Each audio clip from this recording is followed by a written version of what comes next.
vast ahoy and g'day once again to ye mateys. I be your somewhat refreshed and appreciably more bearded DM Josh the Pirate, and it brings me more of a thrill than piloting a partially crashing transport ship through the clouds of debris while muttering about leaves on the wind to welcome you back to Corsair's Cove for a new campaign in me Humblewood world of elements and evil.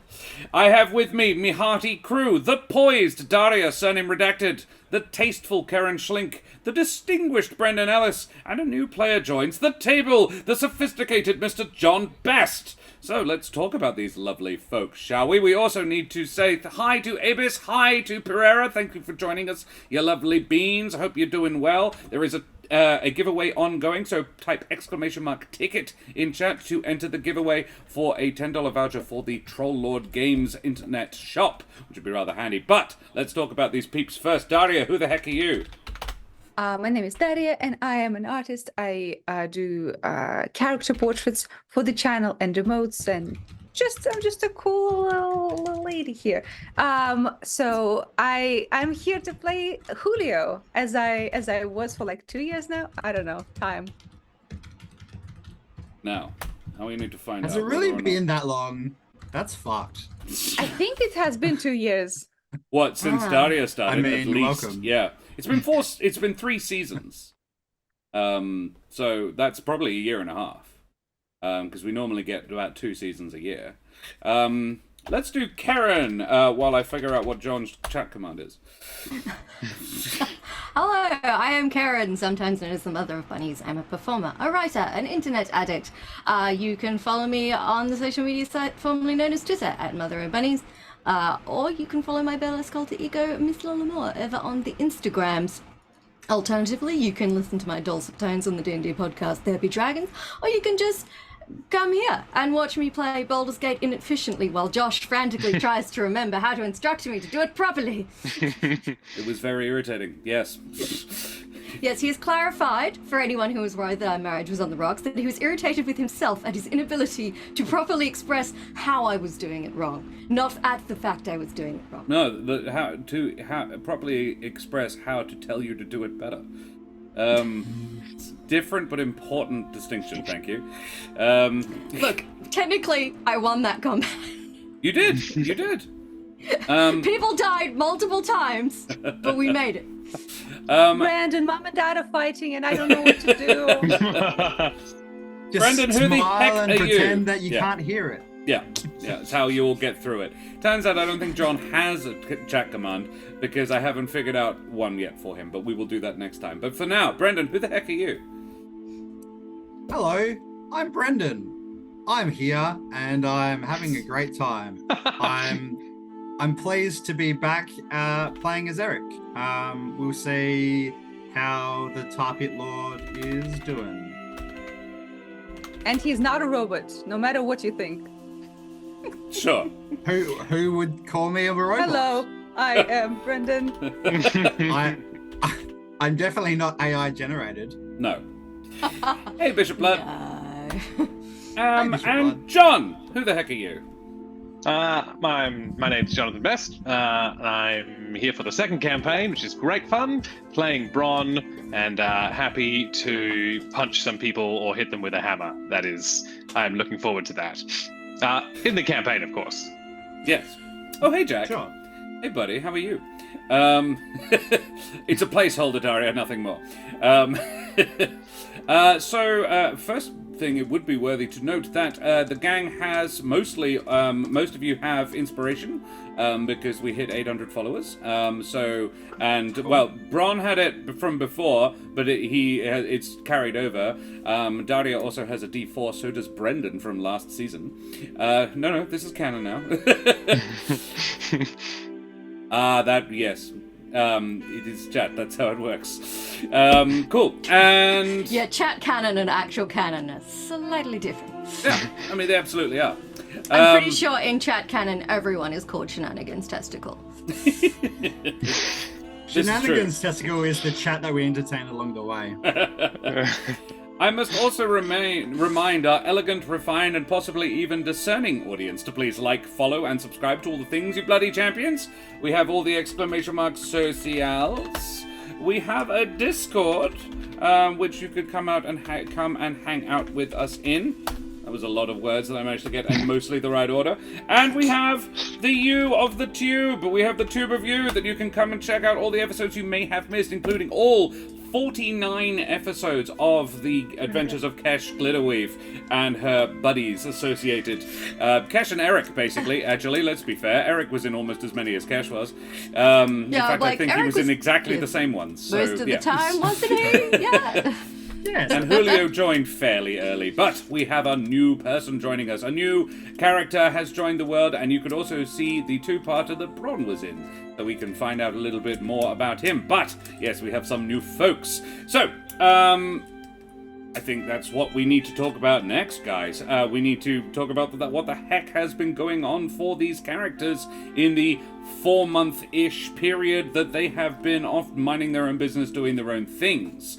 So, firstly, I will tell you that, Kesh, the military structure of the Humblewood has changed.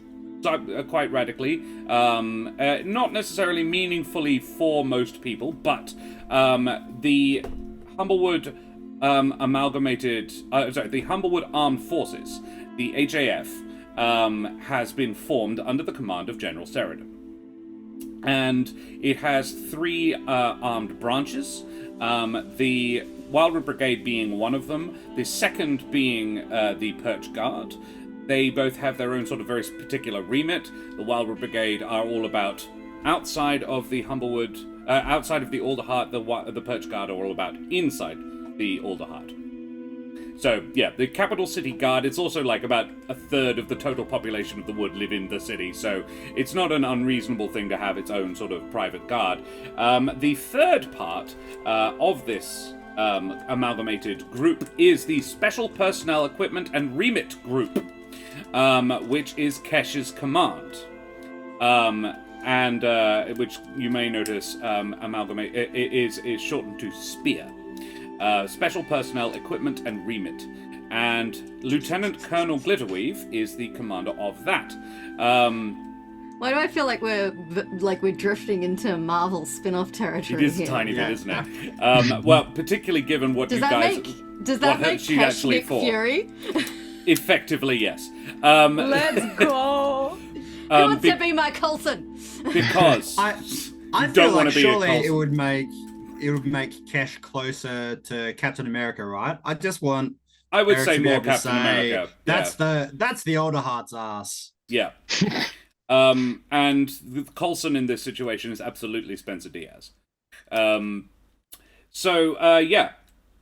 Kesh is the commander of that. Then Shyla has taken over the Wildwood Brigade in total.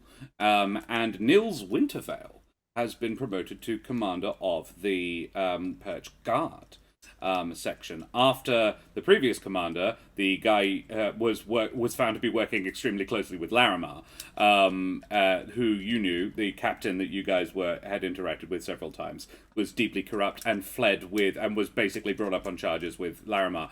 A lot of the Perch Guard sort of higher-ups have been ousted, which is why Nils got the job. It's interesting that he did, because his dad was up to be elected as a very much corrupt election thing. But Nils managed to convince everybody that he and his dad were not working from the same hymn sheet. And Kesh, I think you've worked with the guy enough to know, yeah, look, you didn't like him on first brush, but he's all right, actually. He was being used as a pawn in a game he didn't understand, and he's a bit pissed off about it as well. I like to think I bought him a drink and we had a good old bitch sesh. Yeah. Being... He was like, he appreciates actually how you handled his situation. Like, you could have made it a lot better, but you could have also made it a lot worse for him. Like, you could have just fucking killed him and no one would have said anything. So he sort of appreciates that. So that's the sort of the big thing for Kesh is 1/3 of the, runs 1/3 of the military of the Humblewood now. However, the Special Personnel and Equipment and Remit group is by far the smallest. You have about 20 personnel under your direct command. However, you can basically whenever you want, borrow anybody else you need from the other two armed forces. So you second people to your command. Your job is whatever the others don't do. You're sort of a catch-all, figure special shit out. Whenever the council needs someone to do something cool or interesting or difficult, they probably come to you. Unless it's fight a war, in which case that's what the other two are for. You are not for war fighting, you are micromanaging situation. Like, we got a weird situation and we're not sure whose jurisdiction it falls under. Probably yours. Kesh! Exactly. Like special ops. Yeah. Spec Ops is essentially it, but yeah, it's broader than that. Damn it, have I just become a cop?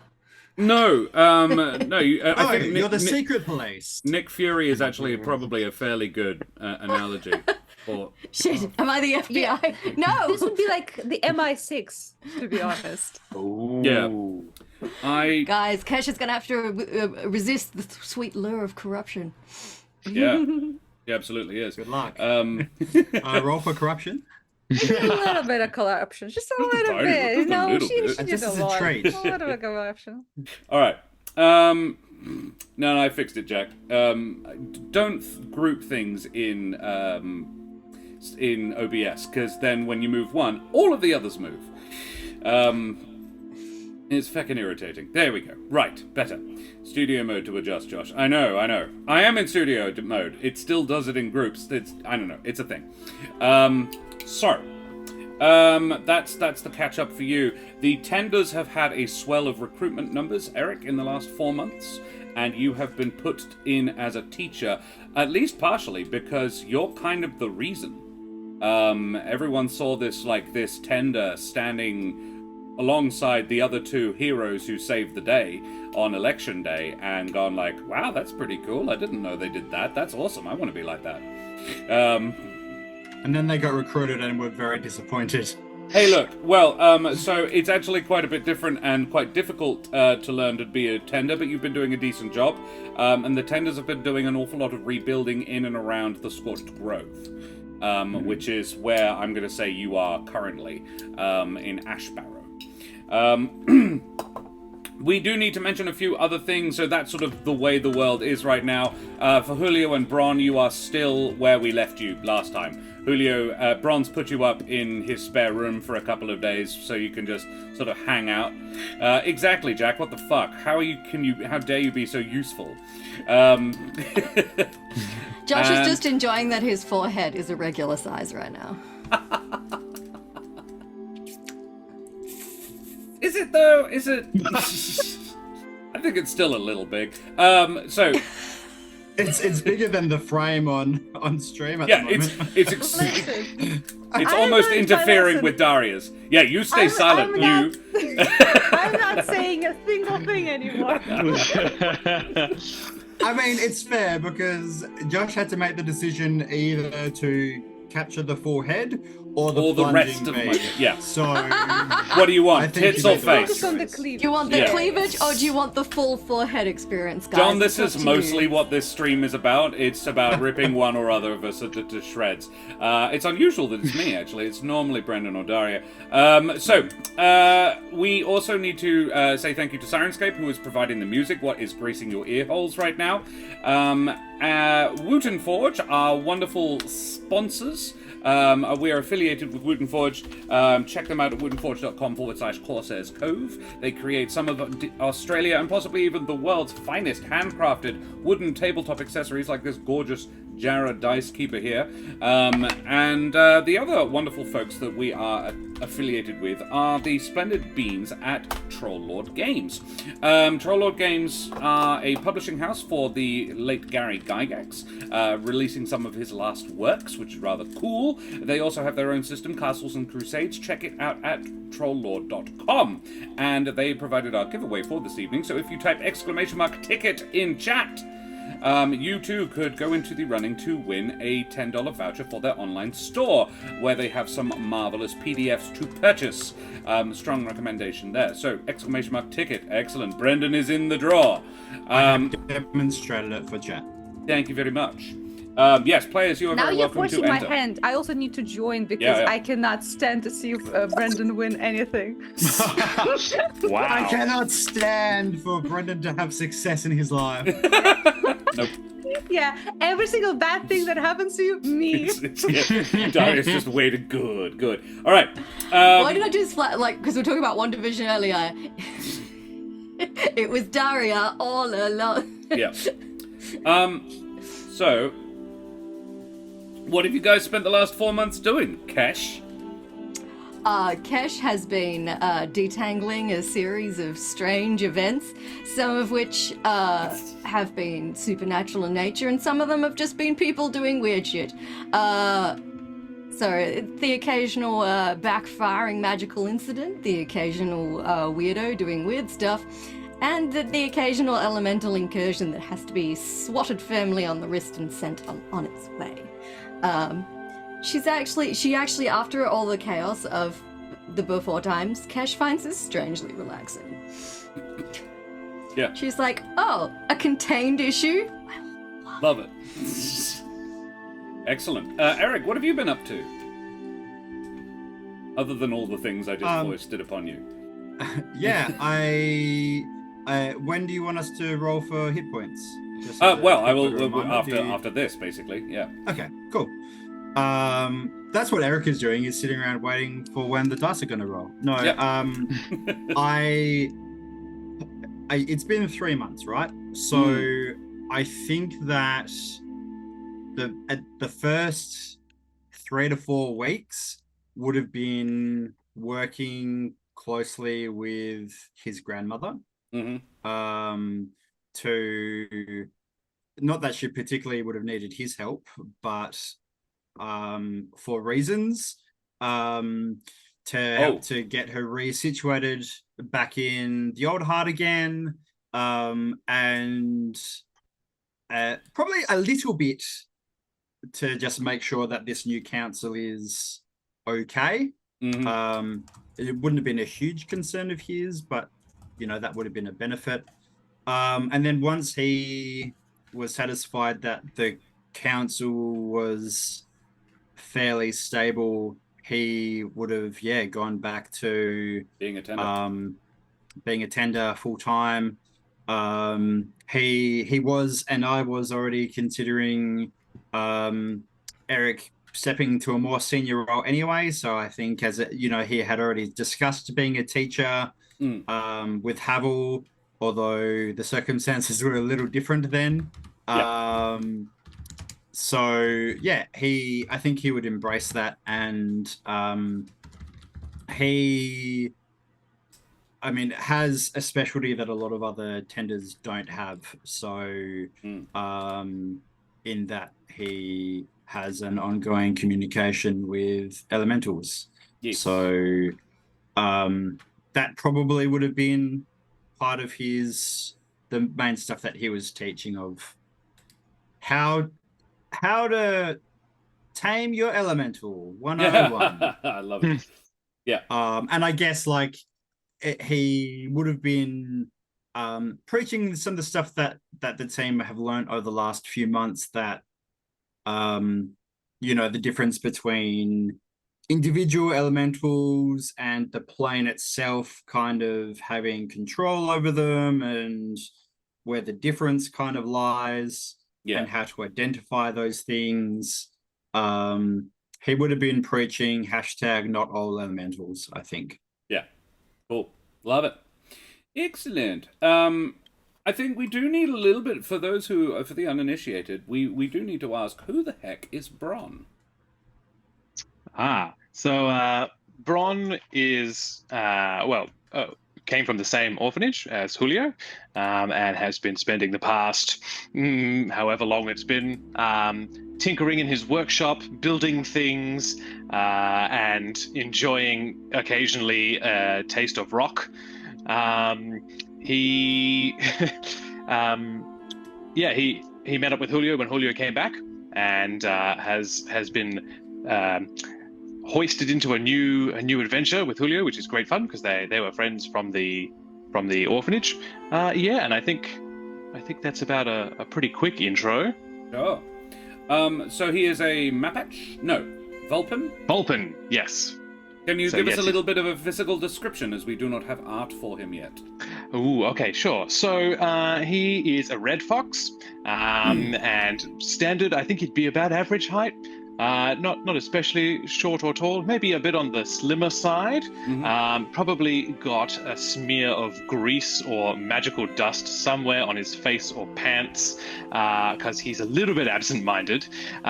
He has like a normal white shirt, some green pants, but he's got two leather belts that cross over from his shoulders to his hips, kind of like ammo belts, except they're just kind of leather. They meet at the middle with a diamond. It's got a cool little filigree gold and silver thing going on there with a lovely green center. Oh, actually, no, it would be black.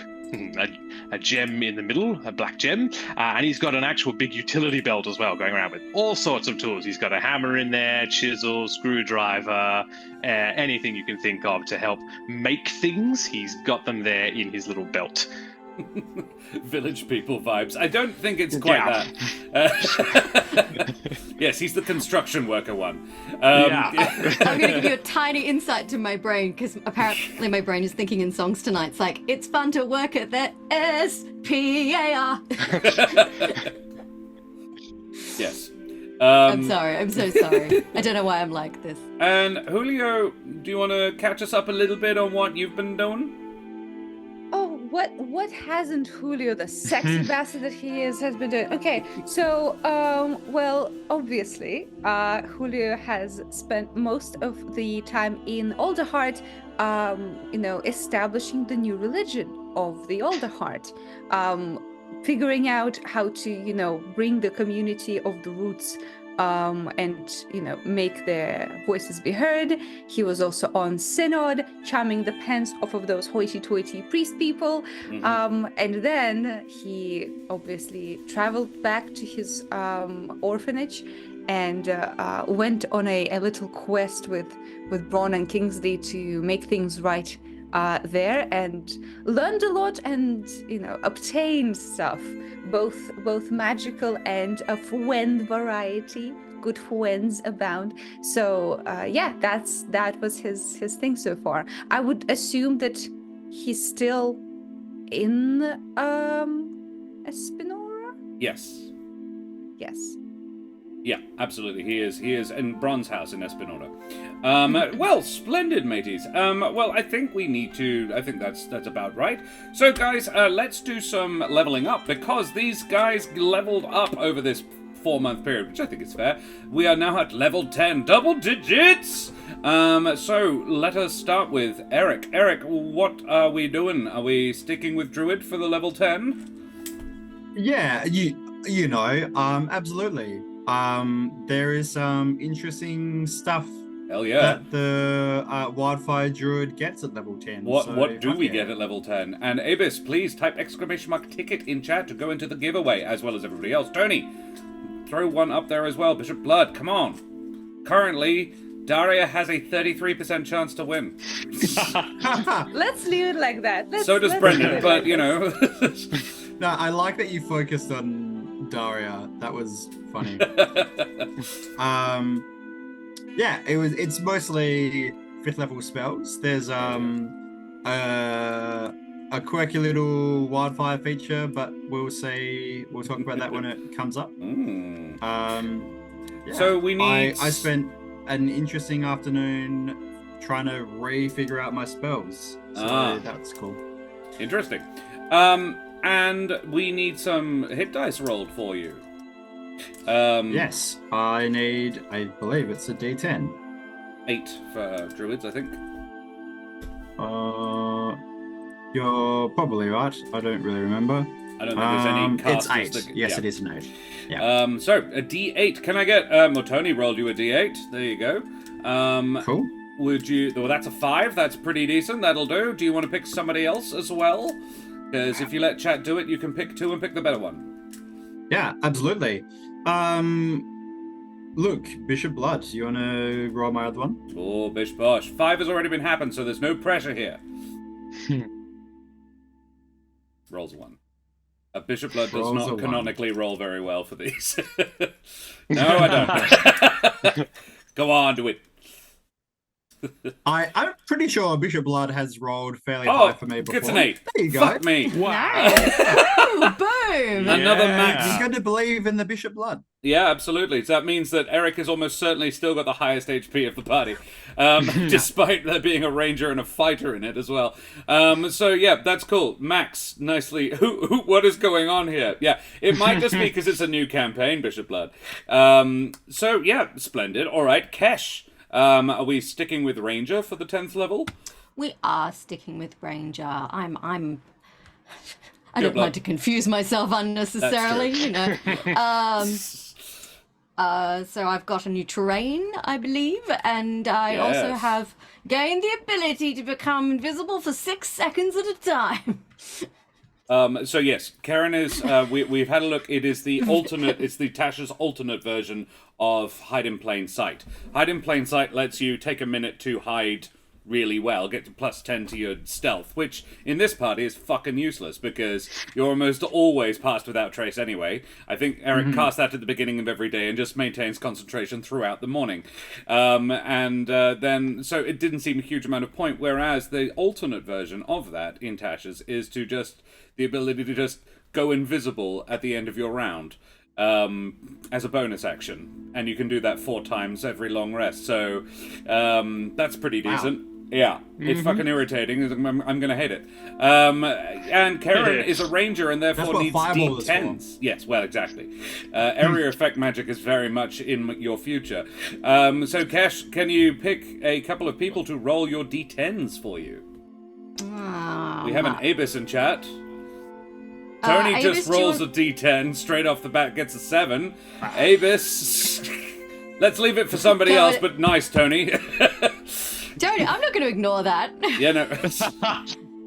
That's great. Let's see if Abus can do better. Gets a 4. Oh well, never mind. 4 was all right, but we'll take the 7 from Tony. I will take the 7. Which That is means an additional, and Kesh was already on 75, which means an additional 8 points for Kesh. Bumps it to 83, which is pretty serviceable for a level 10 ranger, with a +1 in con. And Ereq Not too far behind me. I'm on 88.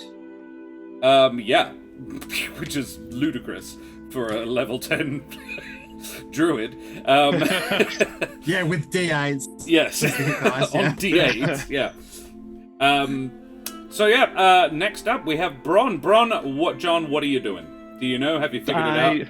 I have. It was tough, but I'm going to go Artificer level. I'm going to add another level there, so that will be a D8. Yep. Which will be fun. Who would you like to roll them? Tony's done 2, and Tony's gotten good on 2, so let's not wear out any more of Tony's rolls. We have a Jack in chat. Jack is a player in the other campaign and might well be up for rolling for you. Yeah, let's go Jack. Jack gets a 4, not bad. Okay. No, we got it. Bishop Blood's like, no, I don't want to. Ed, do you want to give Abus another go? Yeah, sure. Abus, whip it out. A D8 this time, please.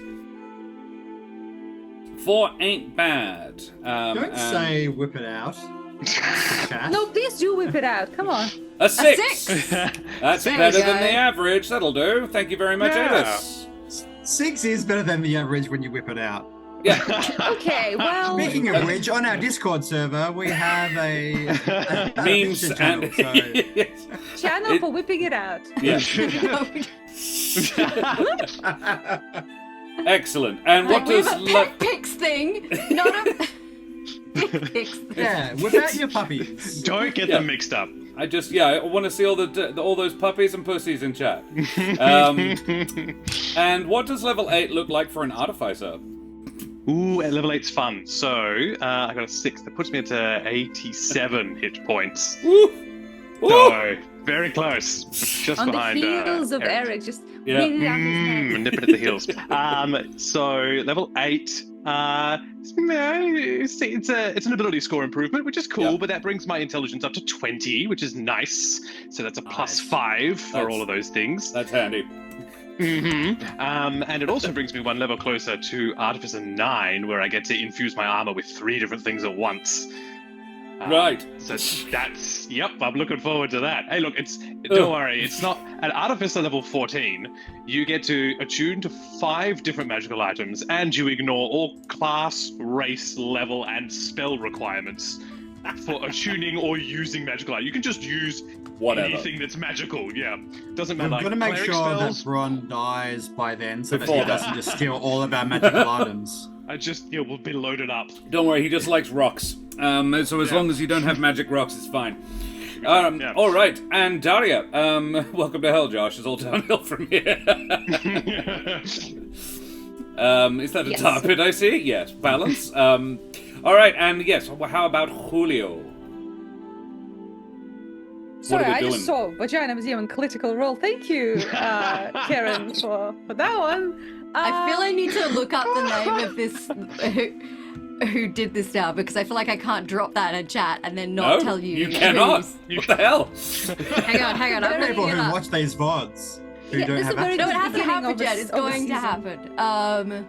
happen. Anyway, I'm Hang on. taking level I'll find it, I 4 will. Bard. Okay. Level 4 and Bard, great. Someone here needs to be, sincere and serious in this campaign. Someone needs to, keep the course. Although you're talking about all the pee-pees and the poo-poos, and I hate it, I say. But yeah,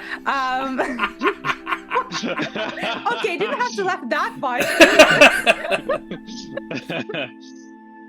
Methinks the lady doth protest too much. I'm taking level 4 Bard, which means I have better charisma, and that is very much needed in this team, because no one has it. And that's about all. The other thing that wouldn't go amiss is strength. Yeah, but Julio is not very well endowed in the area of the strength. It's No, more, no. it's more the length and the girth. It's with he's a his chode. strength 8. Yeah, he's not gonna be pulling a lot there. But When are you going to do this Anyway. for the Chode Humblewood character? yeah, John, the- what's the Bron's strength? circumference. Bron's strength is 12. Oh, so he's better the than strongest 8. boy in the party. Okay. Oh, really? And Yes. a plus 1? Yeah. I mean, the thing is, he can attack with intelligence, which is a Yeah. plus 5. Yeah. So that's, Yeah, Kesh has a -2, Ereq has a 0, and Julio has a -1. This is not a very strong. Yes, and enter It's with vigor, lads, is fine. very good, Jack. If So, we really need strength, I could just turn into a bear. well, this is it. A sexy, muscly bear. Yeah, Mm-hmm. I mean that went Eric is more without of an saying. otter in my mind. He's, beaver. He's less of a bear. Yeah. That's different. Right. So- So, an hour in so far? yeah.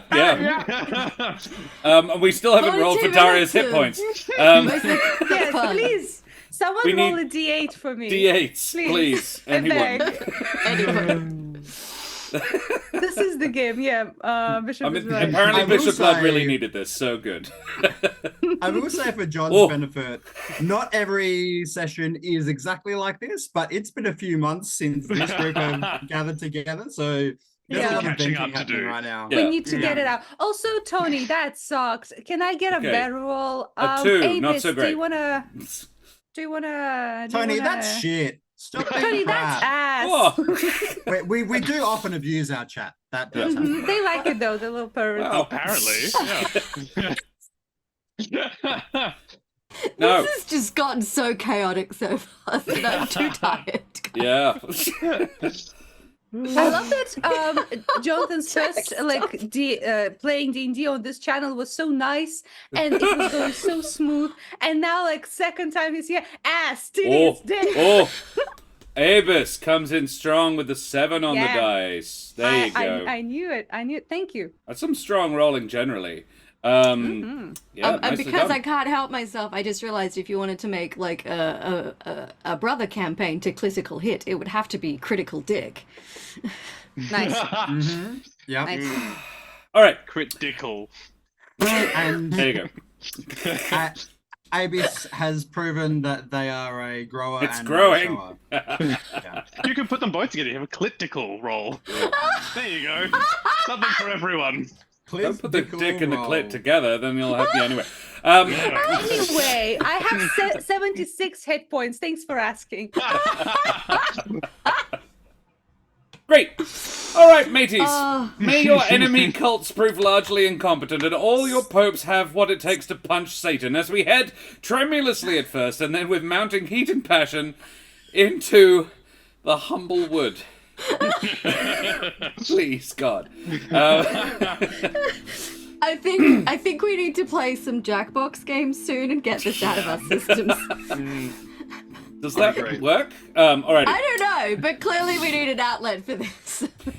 Yeah. We return to the Alderheart and the office of Lieutenant Colonel Kesh Glitterweave, commander of the Special Personnel Equipment and Remit Group. The office has had a number of owners in the last few years. However, Kesh has managed to hold on to it for a bit longer this time. The space is about 15 foot square and features a pleasantly worn hardwood desk, a rickety filing cabinet, and a secret door that I imagine Kesh no longer sits with her back to. Oh, heck no. Kesh, what homey touches have you added in your much longer tenure here? Oh, this place is full of weird stuff I've found in the course of my work over the last few months. So I imagine there's the occasional like mysterious magical object of uncertain purpose and origin that people aren't allowed to touch. I think people come in and like reach for things occasionally, like, didn't we don't know what that does. Just Haven't quite figured that one out yet. And I think she would have some sort of like arrangement of not necessarily flowers, but like some sort of leafy arrangement to just, you know, bring a little bit of the Elder Heart into the office space. And she'd have like a nice rack for her fancy magical elemental bow. Cool. And Yeah. Sounds great. yeah, I don't know. Wanted posters. Oh, yeah. I reckon like a light little bit of a crazy crazy board. wall. Yeah.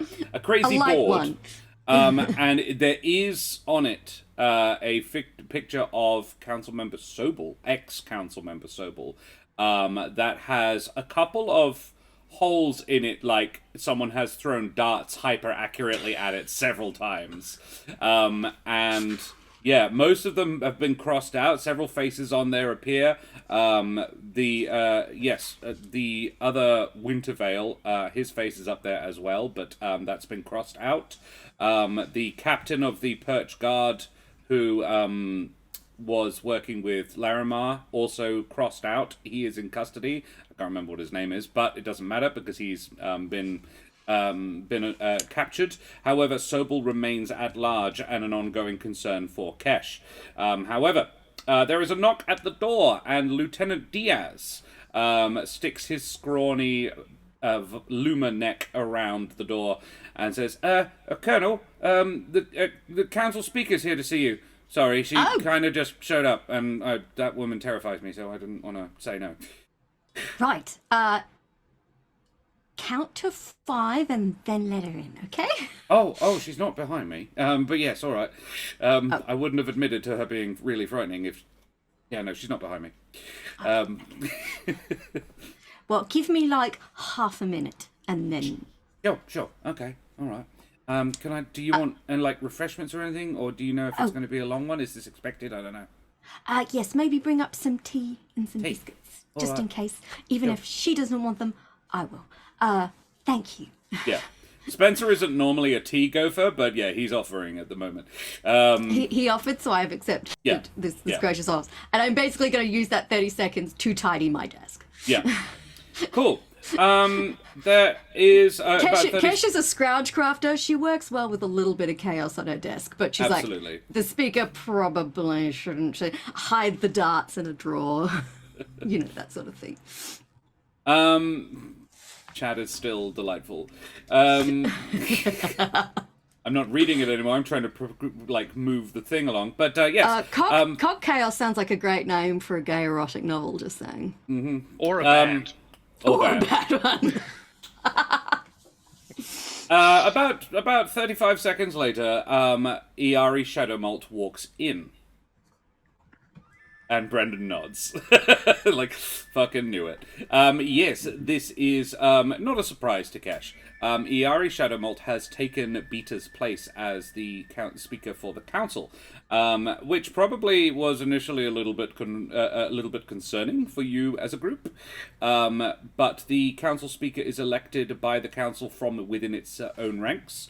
So it's not a general election. Like they elect the president, council gets elected, and then they decide who is the speaker among them. And Beta, from all accounts, and Kesh has probably spoken to her privately about it, was kind of glad to be able to step down from the position.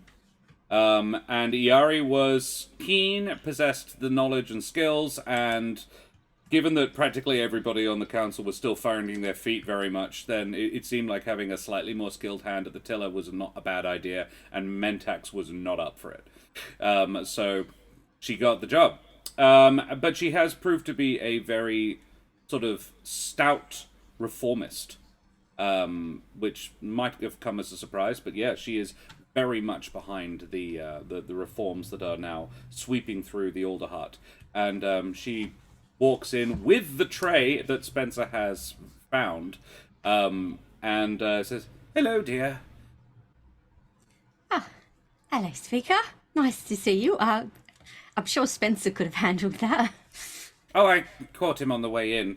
I heated the water myself. He was, nice boy, well-meaning. But you don't have him fetching and carrying a lot for you, do you? Oh, no. He offered. Oh, it's a me thing, then. I should be honoured.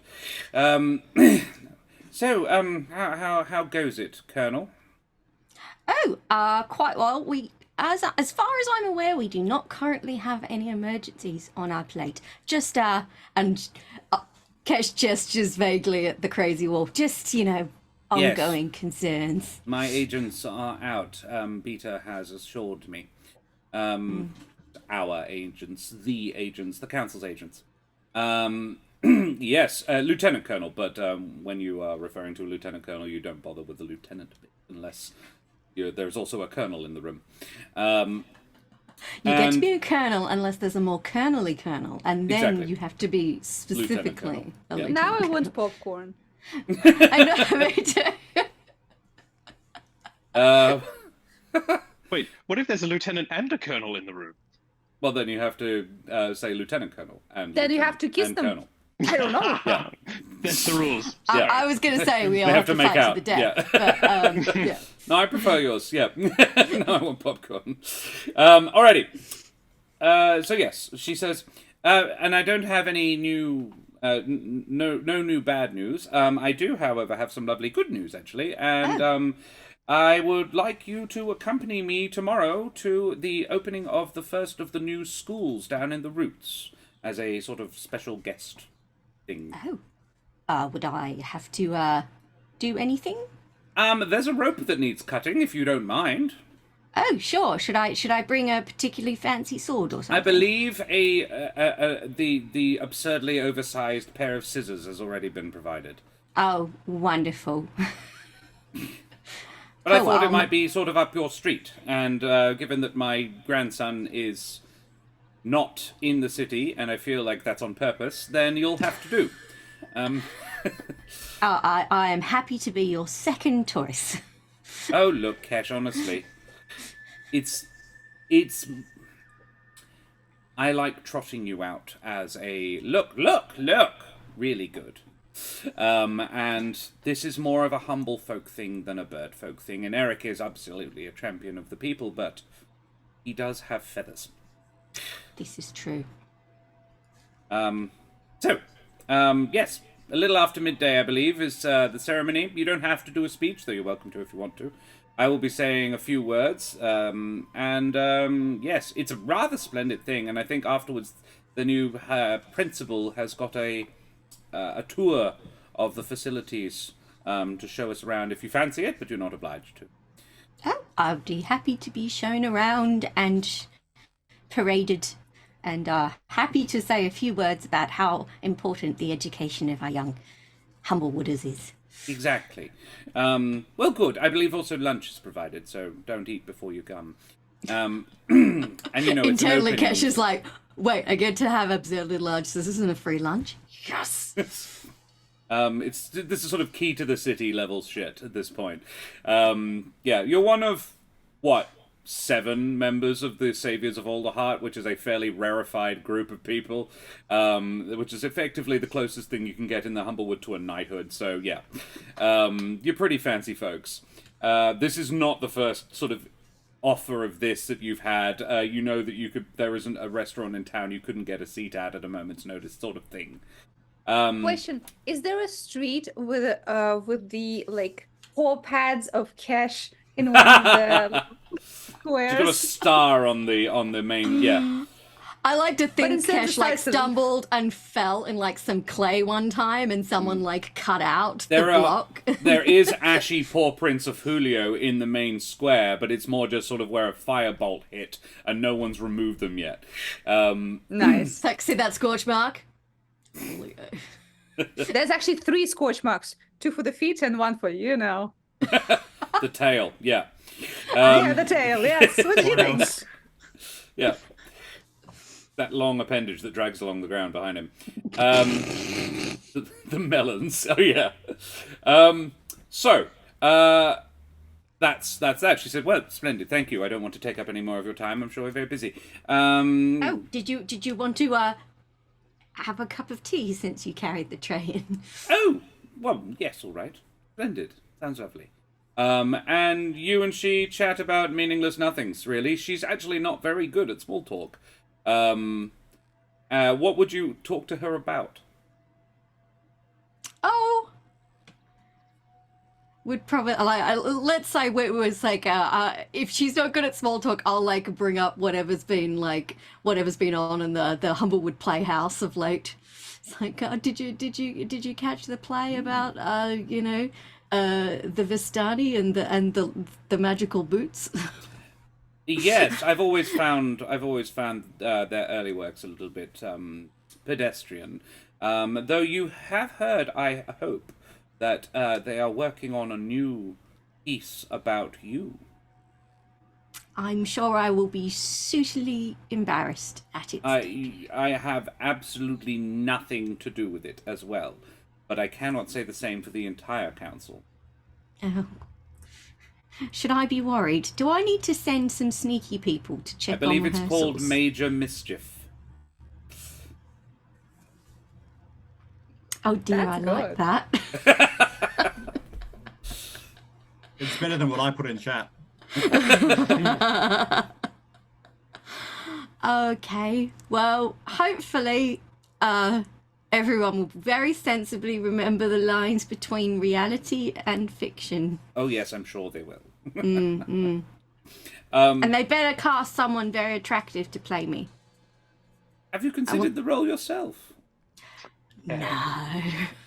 Mind you, your friend Julio does a good dress-up, doesn't he? He does. Please. Can I play Kesh on stage, please? He'll probably insist on breasts or something, though. Yeah, it's in my writer. I cannot play without good breasts and peeled grapes. Okay. The peeled grapes are for when you're playing a male character. Yeah. Yeah.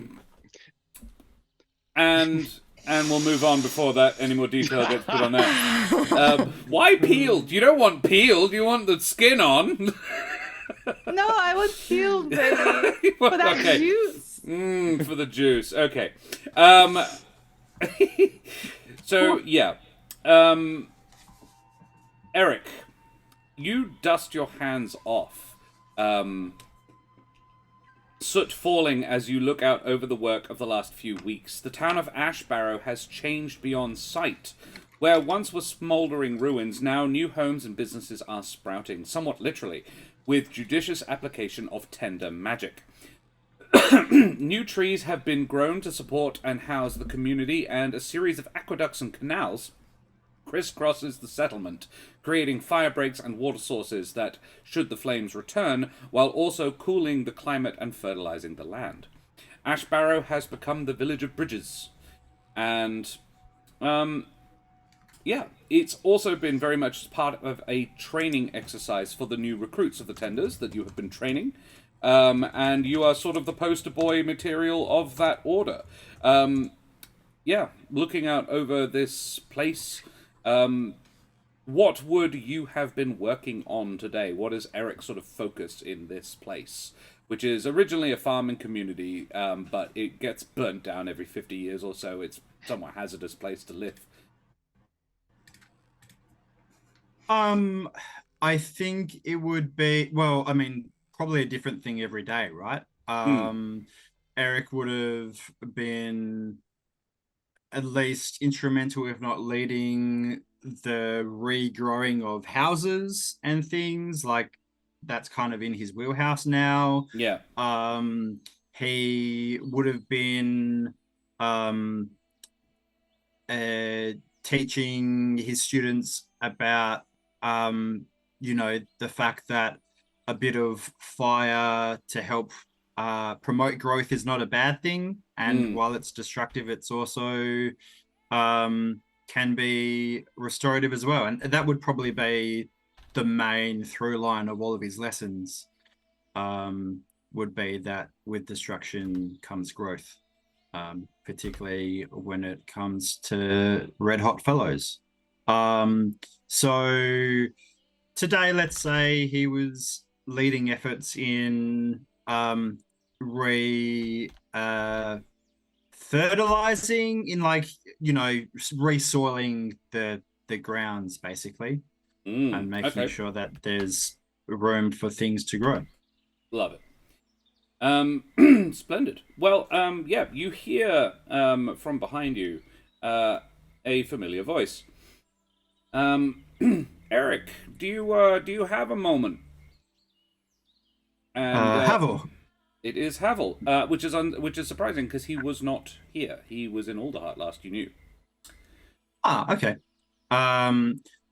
Just quickly, who's like the senior person here? Would that have been me? Yeah. Okay. Yeah. Wow. Yeah. Okay. Wait, who's in charge? Oh. the Havel, why did you wait 3 months to tell me? For about up until about 4 months ago, the tenders probably numbered no more than 50. And those numbers probably took a bit of a hit during the whole Scorched Grove thing. It might have been twice that before that, but it was never a particularly large group. Those numbers are back on the climb quite significantly. You're probably back up around the 100 mark again, and you're training a group of about 30 of them right now out in the out in Ash Barrow. Okay, wow. Havel, it's good to see you. Would you like some melons, peeled grapes? Thanks. Yeah, love some. I didn't know you'd gotten any crops in the ground down here yet. Amazing. Well, you guys work fast. It's a small field, but it's who else would eat them other than what is Havel's title? I don't think the tenders do titles. I think he is Tender Havel. If Tender Havel can't have some grapes, then who can, huh? Well, that's very kind. Thanks. Yeah, how are things going? How are the students? Well, I think that a lot of them saw me in the center of town at my most heroic, and may have gotten certain ideas about what being a tender is like. Some of them have needed to be coaxed around to dealing with the gardening and the rebuilding, but I think they're getting there. I've got a good group. No reason we can't do both. Certainly. And you know that I'm a big proponent of that. Oh, I know. It's actually why I'm here. Ereq, there's something's come up, and it's more your wheelhouse than mine. There's something wrong with the tree, we think. With the older heart. Yeah. We think it might be. This is obviously quite sick. Quite. We're keeping this on the down low, Of but course. we think it's in the roots. There have been. It looks like areas where it's weeping sap. Dark though, not the normal. Aldehyde sap, is normally a very bright orange. Right. But this is much nastier. Have you had a look? Do you think the cause of the problem is of this plane? Well, no. That's why I'm calling in on you.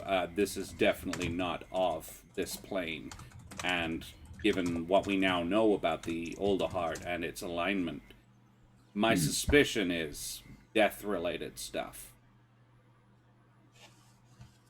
Yes. And you guys mentioned you were in contact with Kren, and yeah, I just thought with your knowledge and experience, you were far more the person to look after this. Well, and I can take over here. I've been wanting to get my hands dirty.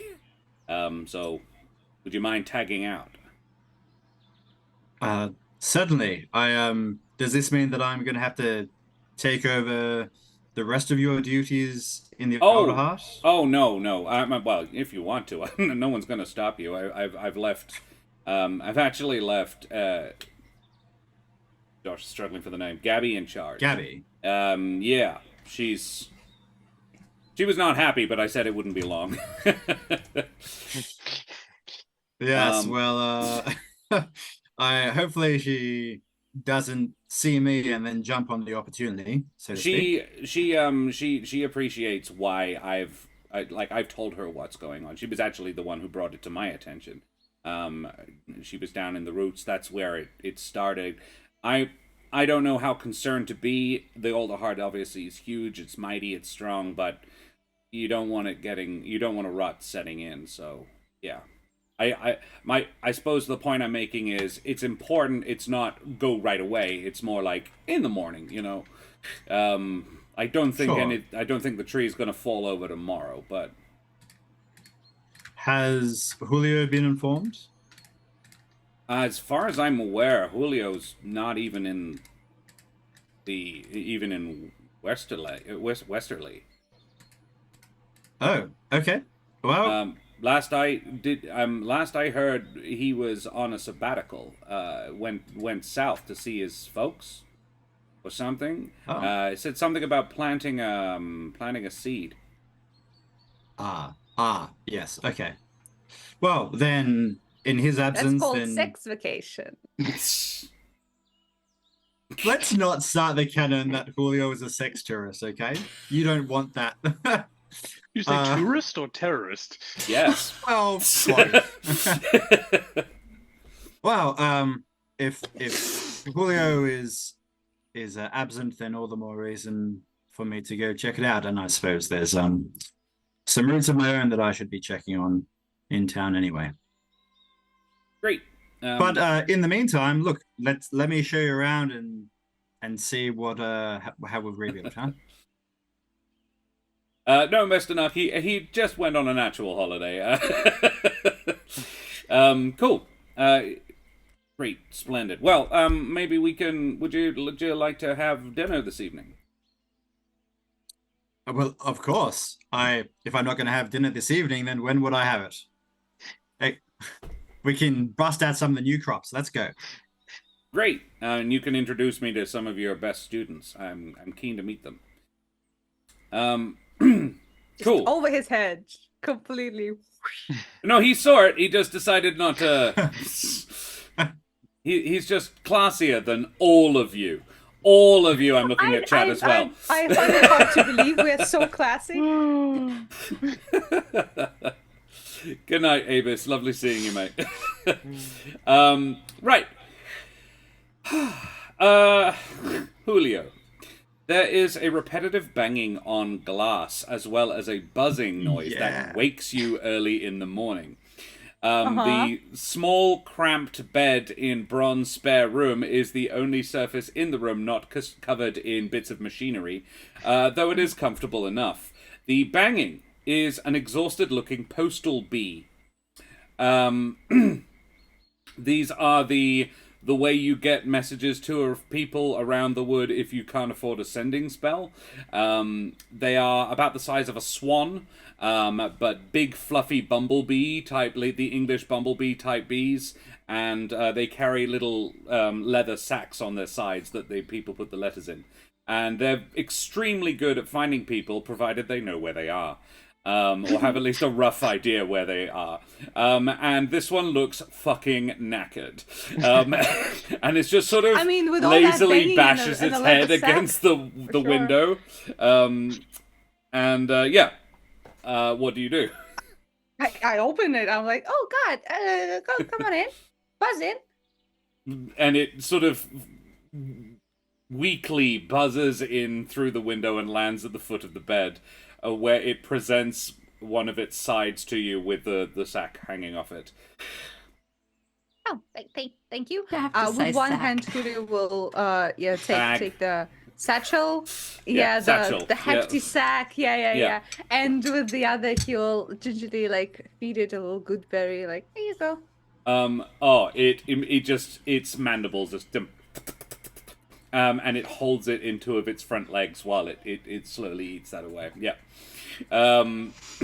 Yes, and within is a letter addressed to Sir Julio, S-E-R, Sir Julio. In the cramped and the cramped scrawl of Shayax, your fellow priest of Alderheart. Sir Julio, sorry to interrupt your holiday, but an issue has arisen I felt needed to be brought to your attention. Sir, people are disappearing. There have been 3 so far. I've alerted the guard, and they say they are looking into it, though one was a thief, a Corvum named Kergullen. The second was an orphan named Seeley, who had a tendency for running away, and they don't seem to be taking it very seriously. But the third was our own Mihai, though she wouldn't just wander off without telling me, so I am concerned. And here's the trick: all 3 regularly came to the temple, or they did. So, please, our brethren are being taken. I hope I see you soon. Looked like you had a mustache. I often do. Thanks, Duffy. Cat butt. Okay, well, Julio will because the bee is probably just tired on the bed. He'll find a place to sit down on the spinning metal bits here and there. Yep. Oh, this is interesting. It's been a day, or how long since the adventure? How long Say a couple of days. You guys have had a bit of a recuperate, and Bron, I think, has been showing. Well, no. What have you guys been doing in the, let's say, 3 days since you got back from your adventure and planted the umbrella-like seed? Well, it hasn't grown into that yet, but you have planted the seed of the winter blossom. Last I remember, I think, having shown Bron the hash of brown, I think Bron was maybe inventing a deep fryer. Yes. Yeah. Yes. So Bron has probably been what he's been turning doing his for 3 attention days. to that.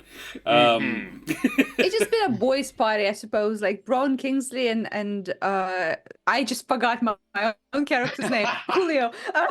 Like ordering pizza. Yeah. Yeah. Just Hanging out, playing catching beer up. pong or whatever. Yeah. All right. Cool. So that's the situation. That's what you've been doing. So you're probably hungover as fuck. And the bee looks similar. It's probably why you had some good berries. Yep. Julio will grab a little piece of parchment and write on a little piece we'll be there soon. For now, take care of everyone. And he will put it back into the satchel, put a little gold coin in there as well for the bee, and say, you can stay here for a couple of hours. I open the window, fly back when you can, okay?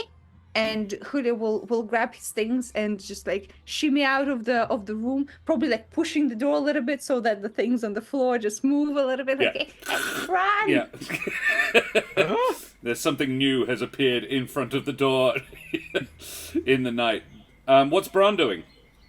Bron is definitely like elbow deep in cooking grease, trying to get this deep fryer to work. I think he's got the deep fryer to work. He's trying to make it portable now, and so you see him attaching legs like AT&T style. And I think he's trying to get the balance right so it doesn't spill oil everywhere. I think if you call him, he's gonna, and then like it'll. Yeah. How's that going? Good. Yeah. Mm-hmm. Yeah. Maybe one day it can throw oil at someone. Maybe if we get in trouble. But for now, it doesn't work very well. But it's fun. Okay, so I just got pretty, confusing and a little worrying news from back home. Yeah, so apparently, so I remember how I told you that I'm sort of kind of a religious leader, you know how that goes. And a pirate. Weird, yeah. right? Yeah, but anyway, so the members of our church have been going missing while I was here. Oh. So, Well, and like the worrying part is, 2 of them are children. Oh, no, that's not good. Yeah. What's going on? I assume people are looking for them, or what? Yeah, well, I don't know. I'll show Bron the letter and say perhaps you, with your smart analytical mind, will get more detail out of it. Sorry. You read the letter. Without context, it doesn't mean an awful lot other than what it said. But yeah, basically 3 people have gone missing. The only thing that really connects them is their shared the fact that they have all recently gone to the temple in the roots of the Older Heart, where Julio set up his sort of primary place of worship.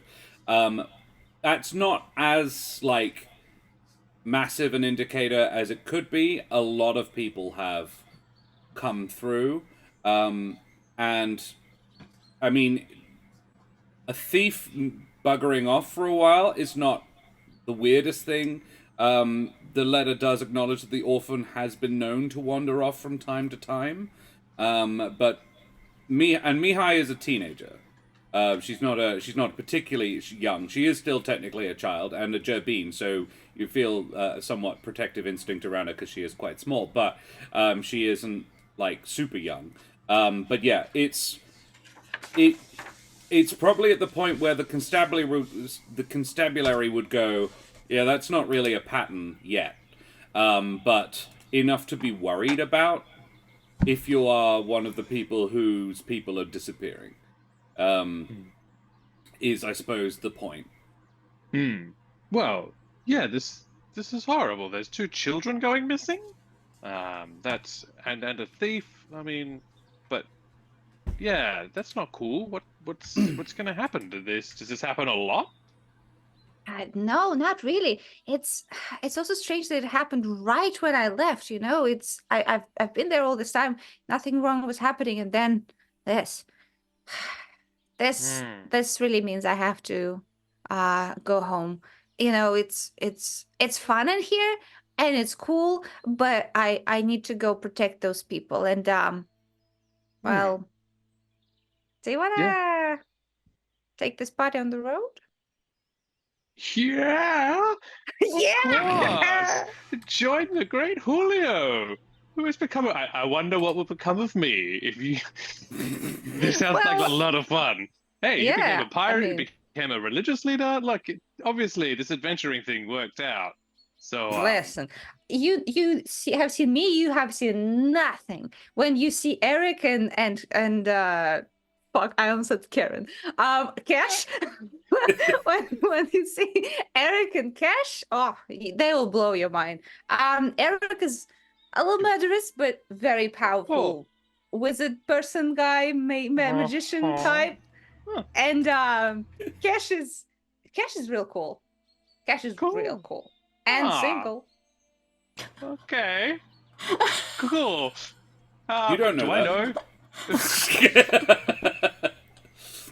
Do I know Ereq and Kesh? Nope. Great. Cool. Okay. Cool. I don't think wow, you've ever left Espinora, and No. yeah. Great, I don't think either cool. of them have ever been there. Ereq might have as a child, but I doubt it. As a child of a rich family with like a little hat with a string on the end of it with a Yeah. lollipop. Yeah, Yeah. dead set. Yeah, like there might have been a family holiday or something, but yeah. Not recognition is not going on. Yeah, fan Yeah, art cool. now. Yes, this sounds like great fun. I will definitely, and it will give me time to perfect my deep fryer. Exactly. On the boat. Yeah. On the boat. It needs a balance Listen, challenge. I'll catch fish and you deep fry it right over there. It's perfect. Oh, fish and chips. With some rock salt. I can't think of a Okay. better way to cook things on a ship than deep frying them in a pot of boiling oil. Yeah, everything will be fine. Because the break bill is a very large vessel as well, where it's easy to get away from any spilled boiling oil. Well, I mean, we don't know the boiling part works yet. Oh, so you're going to deep fry it in not boiling oil. Okay. Well, I mean, Okay, so you guys get on the break bill and bid your farewells to Kingsley, I presume? Yes, and Yeah. to Lady Caspia. Yeah, Spain for the UK, I think would probably be a fairly, both in terms of like vibe, it actually is very sort of Mediterranean. Spain is actually a pretty decent vibe for like basis for the vibe. In fact, I was aiming for Spanish accents for the populace, so that works well. I probably didn't get it right, but and No, we Nice totally job, got John. it. I couldn't even. Wow. I mean, not for Bron. He's different. Yeah, he doesn't have to. He can sound however he wants. So yeah, you bid Kingsley farewell. He notes where you're going, and who knows.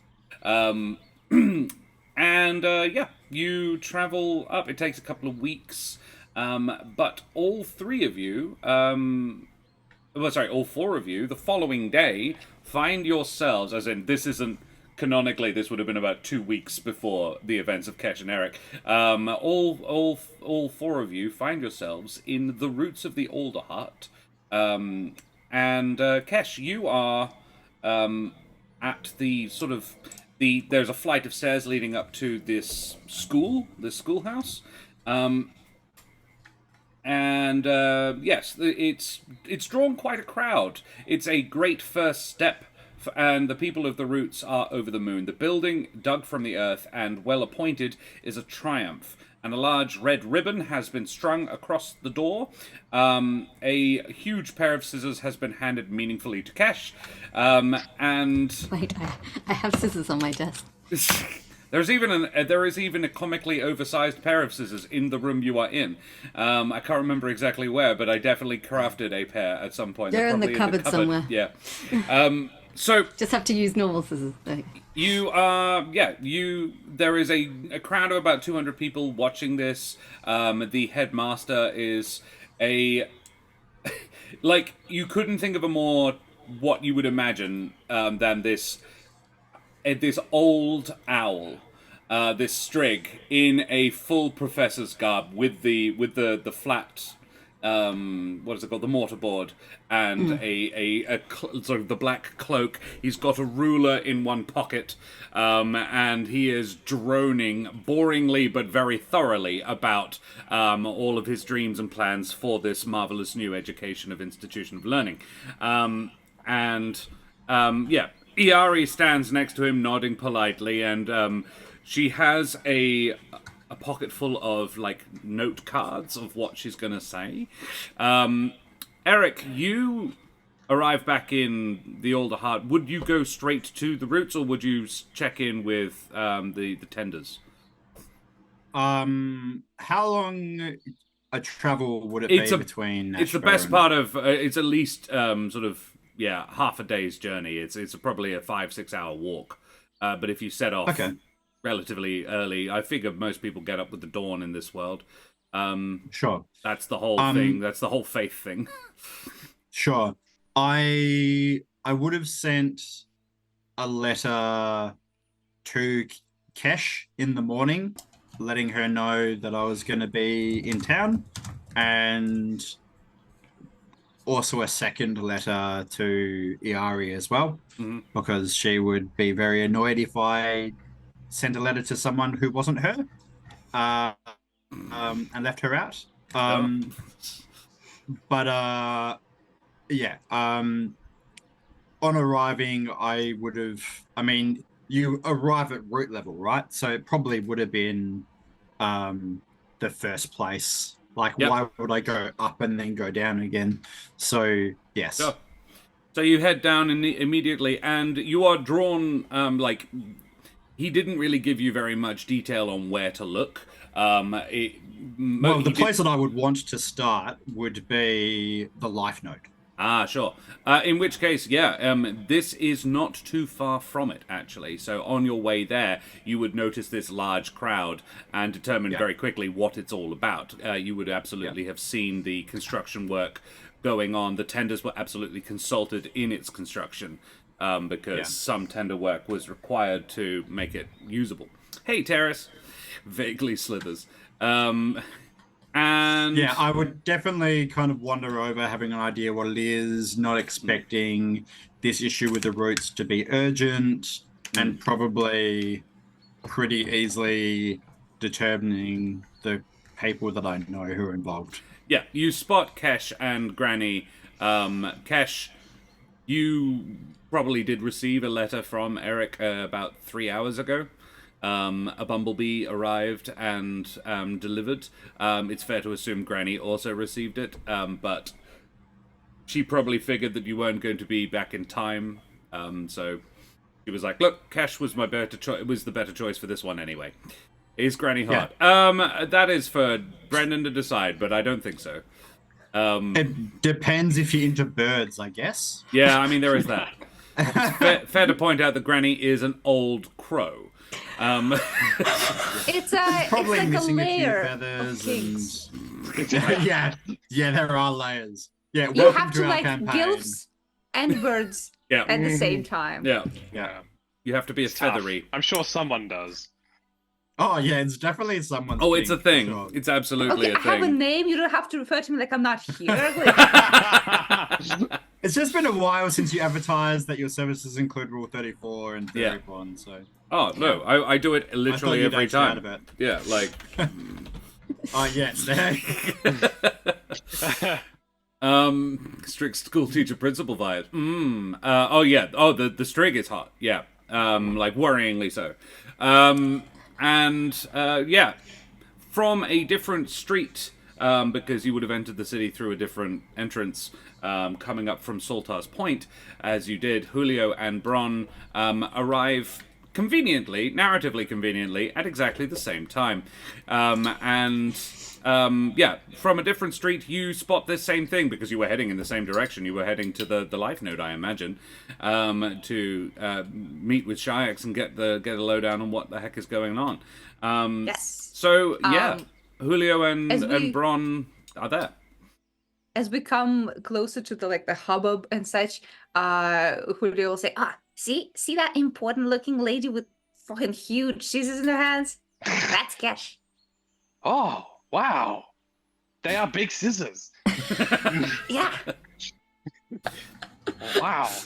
So, This Ereq, place is amazing. you spot, and Bron, it is worthy to note, and because John's never been here either, I will describe.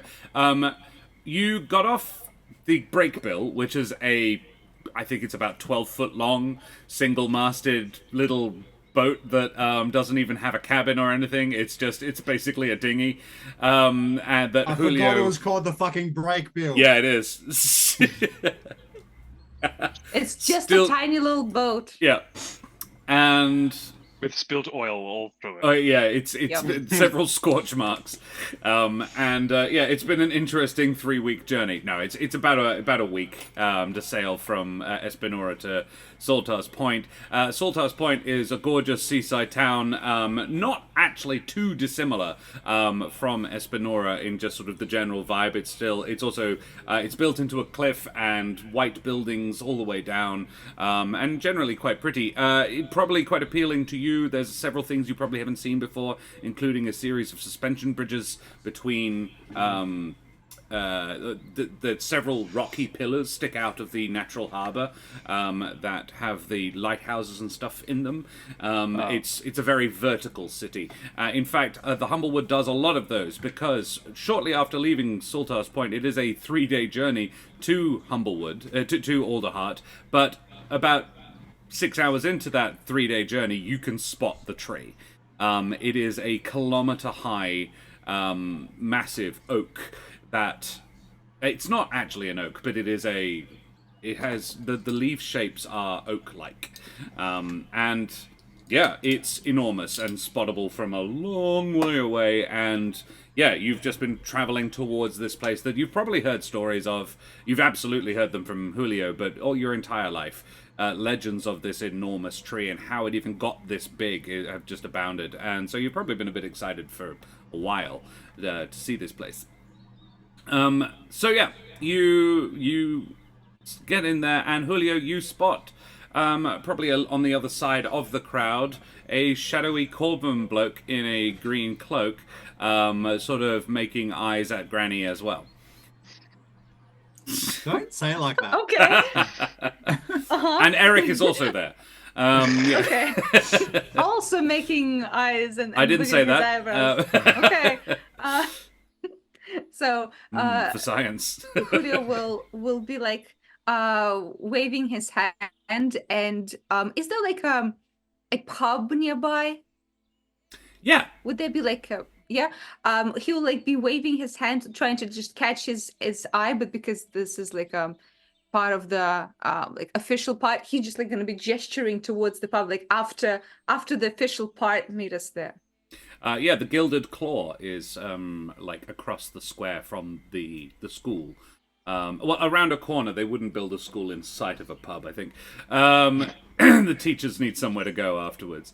You know, it's a shame that nobody has message, because we could just communicate this over the crowd. I don't understand. Uh-huh. Uh-huh.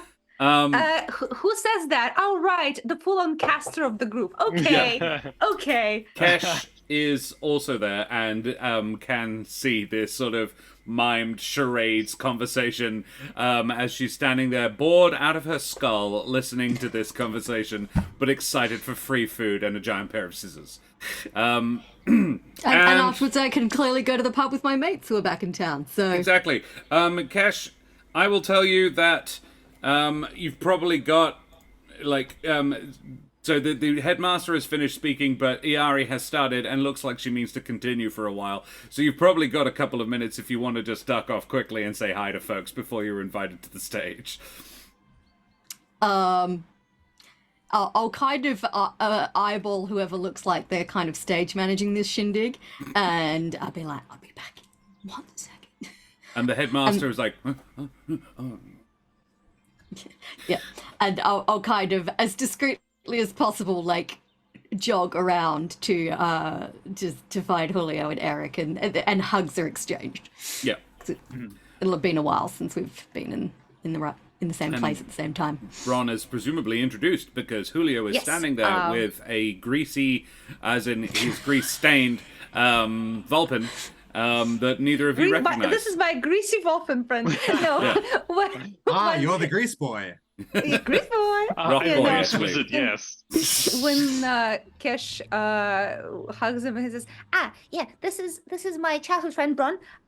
He's very cool, and he's very helpful, and will tell you more in the power across the street when you're done when they sneak, Yes, zoom, zoom. apparently I have to say, I can say a few words, but given how many words other people have said, I'm going to keep it less. Yes, the less words, the better. Yeah. I'll see you later. Bye-bye. Okay. Nice to meet you. And then jogs back around to the stage and like skids to the Hulk next. Like And- Kesh, as you are heading back, can I get you all to roll me perception checks, please? I thought you were going to say What? initiative. I'm a little disappointed. No, that Kill the comes children. in a minute. Then the cage comes down. Oh, wait. I actually rolled One initiative and I second. shouldn't have. Oh, that's a what was it? 16. 16. Perception? Perception. Yeah. Big 8. A Okay. big 8, not a small Will 8. you accept my natural 20? Listen, Or do you want me to Julio's roll short. again? There's You like rolled a group of 20. people All right, around yeah, him. I'll give you that. And Bron got a 22. Yeah. So Ereq and what is Ereq? Oh, sorry. So that makes it a 29. Okay. Ereq and Bron, you both spot almost simultaneously as Kesh is dashing back. You're watching them go, and you both see, though don't probably really appreciate it for what it is initially, a young Strig child clutching a complimentary treat. It looks like a little ice cream cone, but it's not cream because you can't get that from a bug. Toddling Oh, slowly. it can be like whipped honey. Not or with that something. attitude. Yeah, it is a honeycomb in a cone, so it's a honeycomb cone, and it's toddling towards what looks like an iridescent puddle of black water. However, as it gets there, a caustic smell starts to fill the area, and Kesh, you catch a whiff of it just as you reach the stage, causing the youngster to drop their treat on the walkway. A slimy tentacle then reaches out of the puddle and snatches up the confection, startling the little owlet. And screeching, they run for cover. As the small Strig retreats, their tiny talon nicks the tentacle, making a greasy black slime erupt forth and engulf them. People begin to shriek, and the parents of the little tyke bellow in horror. Iari points, and what do? You have an action, let us say. Is the child already engulfed by It the is time we get like to act? it is. It all happens extremely quickly. Let us say that the kid's left arm and leg are already, or left wing and leg are already, sort of sucked in. Would it be possible to cast a non-damaging thorn whip to try to pull the kid out? You can, yes. Trying to find appropriate soundscape for this, but I cannot find it. Oh yeah, just your casual Dramatic child gets sucked music. into an ooze soundscape. Yeah. Look, You don't what, have you that? Just a don't comic- have one of those? Yeah. There it is. It's right after the one that's currently playing. There we go.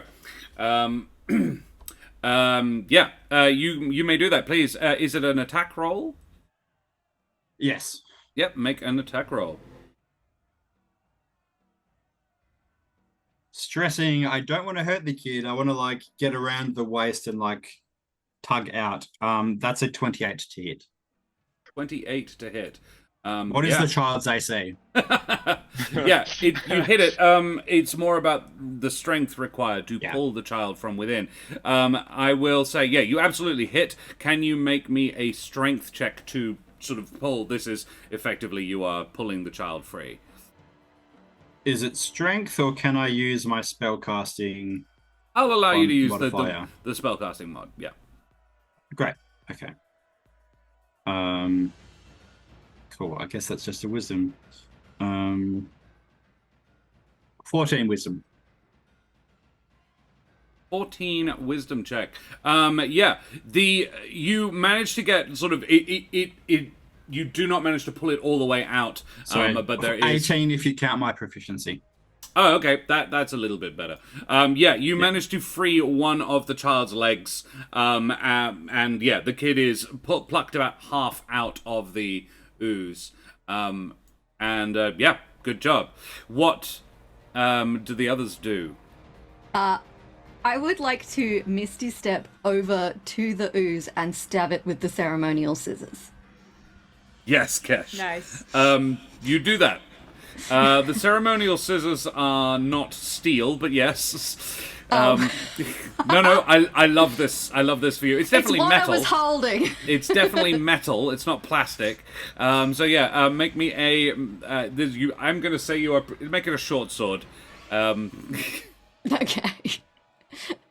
Oh, great. I 16. rolled 7 plus 9, so 16? 16. Turns out, yeah, you definitely managed to stab the thing, and a jet of ooze splashes out onto you. Kesh, can you make me a wisdom save, please? Oh, jeez. 14? This is your casting step. Ooh, just. Yeah, very good. You ain't cursed. Good job. I think a d6 of damage on this slime. Plus your modifiers. Short sword damage. That's plus a 5, so 7. Okay, not bad. Cool. Alright, it takes how much, sorry? 7 total? 7. 7 points of non-magical slashing. Yep, cool, great. Julio, do you have anything to add to this situation? Or Bron, what do you want to do? I was going to say, Bron started saying something and then I Yeah. over him. I think Bron is going to bop the harness that he's got, and his armor is going to grow out of the leather straps, down his arms, and cover his body and head as a helmet and boots and everything. And I believe I can. How far away is it? Let us say it is about 35 feet away. Bollocks. Well, I'll start that by teleporting 15 feet as a bonus action.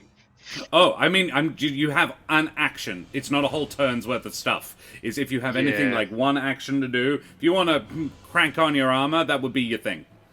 I might turn on my armor then. That's about all I can do. And begin dashing away, dashing over. Yep, cool. Yeah. Love it.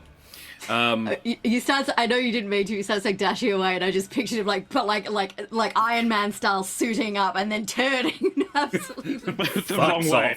Whoa, run away! This is dangerous. Ereq, the guy who, Ereq has sort of dashed forward and thorn whip because the range on that's only about 15 feet.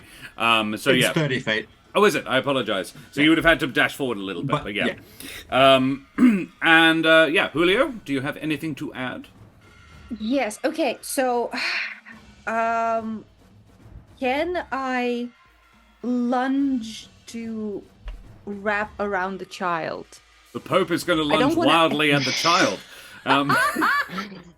You can't. No. What Julio was to do, he doesn't. That want is to what a attack clergyman the would say.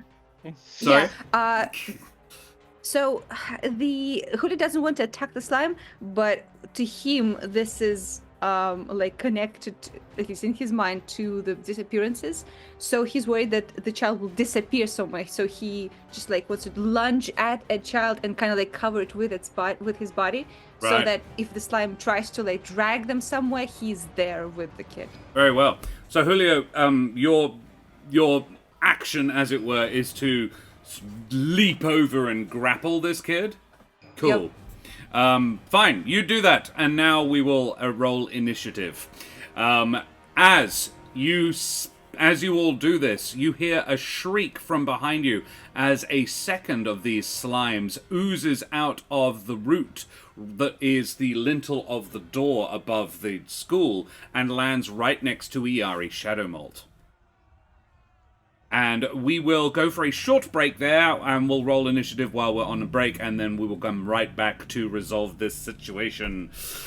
She's old. She's had a good run. Yeah, should be fine. We need to think about our future. Yeah.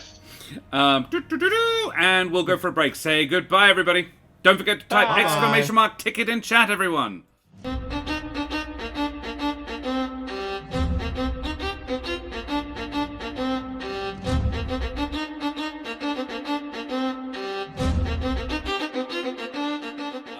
podcast. Ahoy and g'day, mateys. We be back for some more Humblewood.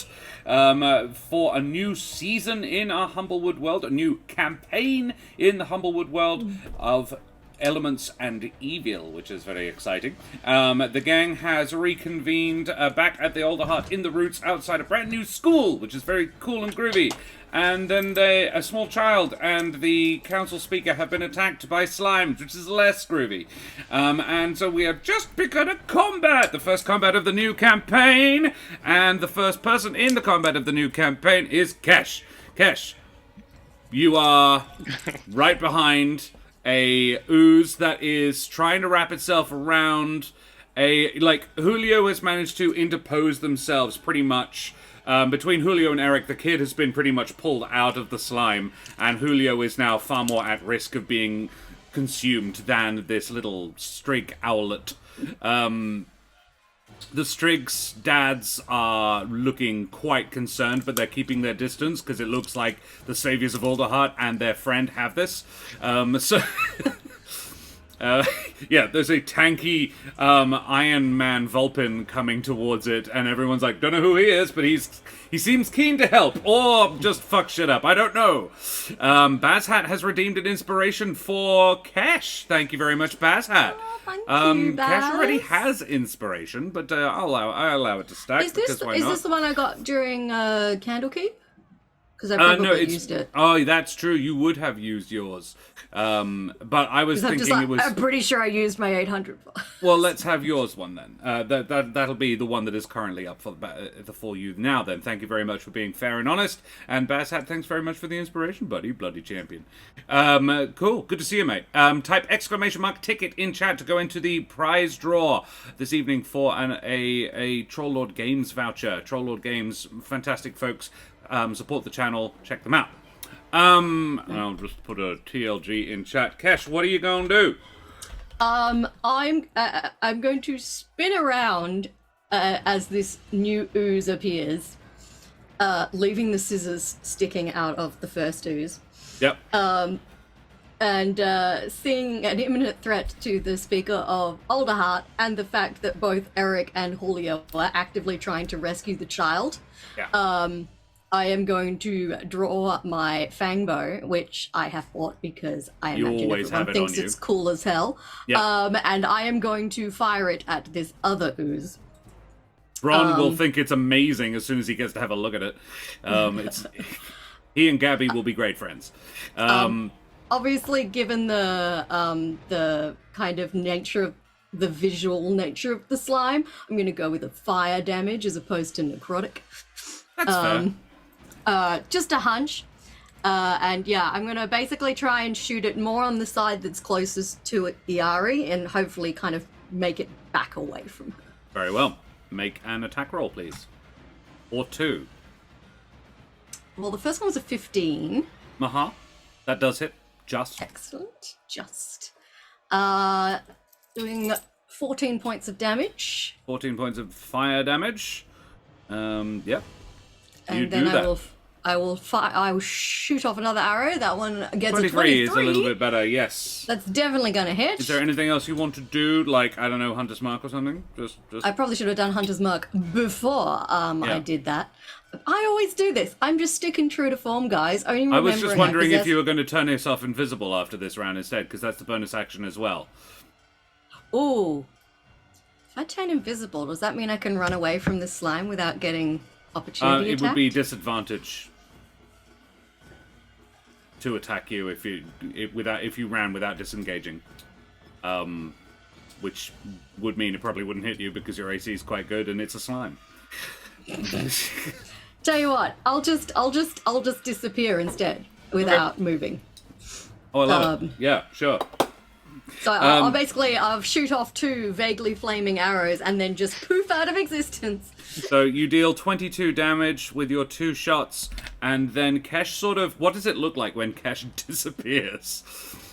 I mean, obviously nothing, but what does it look like as you disappear? Well, I have the little kind of constellation-inspired mark on my face. Mm-hmm. So I imagine that will kind of just twinkle slightly, like stars, and then I just disappear. Alrighty. So yeah, Kesh fades from existence with the twinkling of her cheek, the only remaining sign of her being there. This is probably the first time Ereq and Julio have seen her do this. It's absolutely the first time Bron has not seen this. Dissolves into bugs? No, that's different. That's a different thing. Very well, that is good. Next up in the order would be Julio or Ereq. You can choose, because that's how it works. Ugh. I mean, Julio would definitely have higher decks. Yeah. So, But you when choose. it's a draw between the two players, and you can choose who goes first. Julio is wrapped around the child. Erek's about 30 feet away. I think my priority is to get the child out of the way so that Ereq can have free reign on whatever he wants to do with the slime. So Yeah. yeah. So I'll go first. It doesn't look unlike tar, interestingly. Oh. Yeah. That's funny, because I was actually going to do the exact same thing for you, but you get this child out, and I will set the thing on fire. Love it. Yep. So that's what I'm gonna do. I will, because I'm a swashbuckler, I will attack first, and then just skedaddle with the kid without provoking reactions. So I'll try to shank it with Susan's variable dagger. Love it. Set to with radiant damage, Yeah. of course. Yeah. Oh, Lilith. Thank you very much for the resub, buddy, you bloody champion. And Laurite, thank you very much for the raid! Favorite raid emotes up in chat, everyone. You are very special. I don't disagree, Lilith. Let us have a quick shout out for the Laurite. What were you up to this evening, Ardana? The Laurite, there we are. You were playing a little bit of Baldur's Gate, were you? A little bit of Baldur's Gate? That was good fun, I'm sure. I believe I didn't say Ardana there was is Baldur's Gate. Ardana is probably doing an honor run of Baldur's Gate at the moment, and probably with the Dark Urge. So yeah, how did it go? Terrace licks Ardana. I mean, fair. Oh my goodness! I finally got to the bit of Baldur's Gate where you can choose to lick the decomposing spider. And being a very mature person, I resisted the urge to lick the decomposing spider. Why? All right. Julio, what do you do? Crack a skull. so I Welcome. For 20 in attack, I think that hits. Oh yes. I hope so. In that case, I'm gonna do my damage from 5 radiant, but I also have sneak. Yeah, you do. Yeah, you do. I love For a playing further swashbuckler 5. because I just always have sneak. I don't have to fucking figure out what's happening. Unless It you have just happens. disadvantage. But yes. Yeah. Ah, yes. Ticket in chat from Cracker School. BG Honors Mode, no Dark Urge, playing Era, the Drow fighter from Jasper's Game Week. Ooh, cool. Love it. Nice. So that's 10 damage, 10 magical damage, which puts that one on that much damage. Very, very nice. Splendid. Thank you very much. And- Anything else? You're sort of shielding the child, so you're not disengaging? Well, that's what I'm doing. I don't need to disengage. No, as in, because but I you're already not get moving away. disengage free. I am moving away. Yes, Uh-huh. I grab the kid and just move out of reach of this thing. But I know it has tentacles, so I want to get as far away as I can with the kid. The thing is, moving somebody would be an action. Even as a child, a teensy weensy little one. You're not very big Just either. a tiny little giant strig boy. Strig being just about the largest species of humblefolk or birdfolk, and Jerbeans being not that. He's probably not much bigger, smaller than you. Can I It's all right. use my bonus action to dash? It's about your action. It would be It's an about my action to action. move him. In that case, roll back the damage. I don't really care about making the damage in that situation. I care about taking the kid out. Yeah. So I'll disengage with my bonus action and take the kid far away. Love it. Okay, the kid willingly goes. Can I get because there's only a small amount of the child left stuck in there, can I get a quick, let us say, it is a strength check, but the DC is not super high. From me? Is my vine still around it? Can I be giving advantage? Or I will no? allow that. Yeah. So athletics with advantage. Oh, I rolled without advantage. Hold on, I'll roll again then. Oh, that's worse. All right, It's a 9. A 9. But I have a D4 I want to use of this. Very good. Very smart.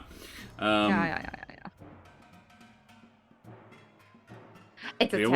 one. 10. Strong 10. 10 is the number you needed, amusingly, so that'll do it. Like I said, it wasn't high, but it was that high. Great. A 10. You managed to just, with the last ebbs of this Vine Whip, I don't imagine it's really... I imagine the Vine Whip is spectral. It doesn't just sort of stick around. Or this one would probably burn up into ash when it's finished. Hell yeah. So it's a real thing, but it burns away as soon as it's done. And the last sort of yank of that, it falls away. And Julio manages to get this little kid whose name is Stoa, that you don't know. Actually, you do know this kid. They are a congregant of yours. They and their dads have come to listen to your sermons a couple of times. And yeah, Stoa is, you say like, oh my goodness, I know this kid. And you drag the kid 15 feet away using your movement. Excellent. Ereq, it is your turn. Are there any civilians nearby this thing? Or do I No, have a pretty good much blast Stoa on? was... I mean, I think probably Stoa's dads form a sort of a streak shield between Julio and the child, and they would probably be the closest, and they're about 10 feet away 15. from... 10, 15 feet, yep. Great. Kesh is, Now, however, we standing have- right next to it, But he can't see me. but she's invisible. I thought Kesh had gone to the other one. No. No, I just shot She it. shot the other one, Ah, but she had not gotcha. disengaged. Look, I'm less bothered about getting my friends in friendly fire. Yeah. I know that they can take a little bit of heat, and then I can just fix them up. And then you're buying rounds at the pub, huh?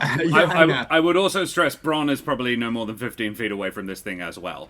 And looks like he's getting ready to bring the hammer down. But yes, right now, it looks like there is nobody within 15 feet. Yeah, great. Yeah, cool. Now, we have fought oozes and slimes and things before. You have.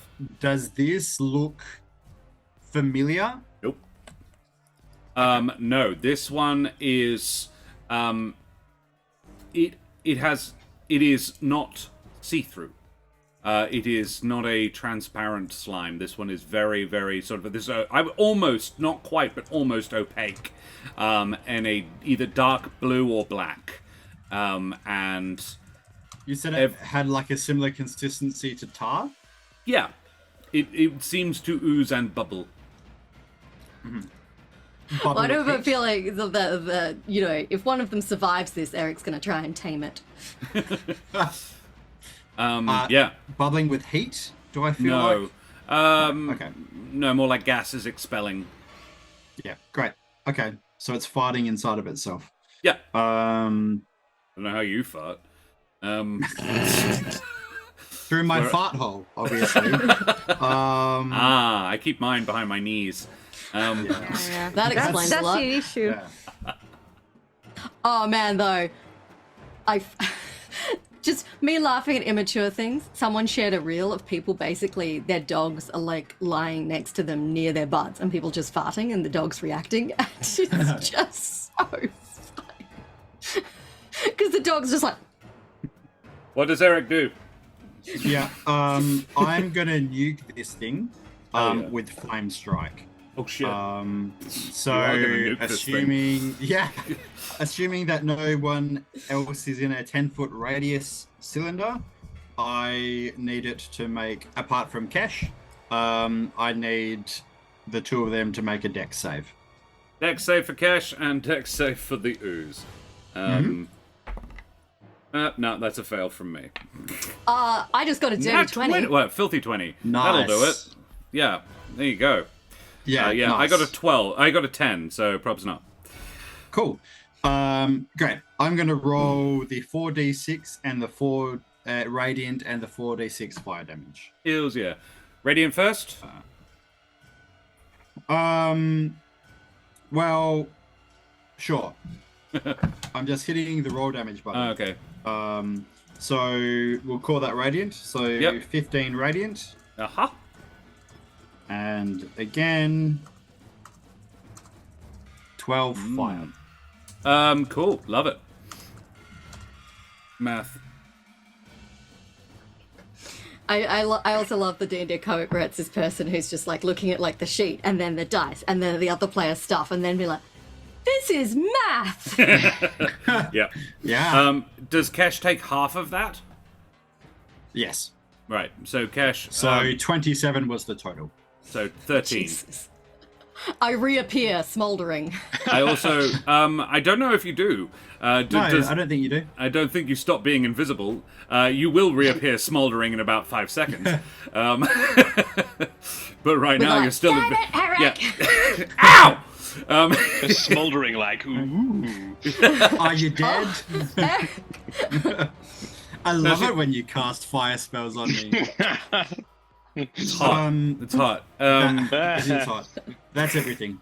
Is Excellent. it hot in here or is Ereq nuking slimes again? Hope, Yes. Hope is not out. So Very well. that's done. Cool. In which case, it is the slime next to so Iari. just quickly- Oh, yes. What kind of reaction did it have to that damage? Oh, it took a lot of damage from it. I would say, given that it's two different kinds of damage simultaneously and roughly about the same amount, it's hard to tell what did more, if there was a difference. But Okay. yeah, it absolutely took a fair old whack of damage. Yeah, and it appears the bubbling has increased.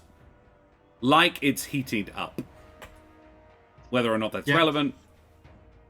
Cool. One other thing I will do is I will get up in its face if it had one. Uh-huh. I want to be adjacent to it. Very well. You do that. Excellent. Cash? No, that's it. Yeah, then the next up is the slime that is next to Iari Shadowmolt, which Dun, is dun, going dun. to grapple her. And it's Damn gonna succeed on the attack, sucking her into it with a squawk of distress.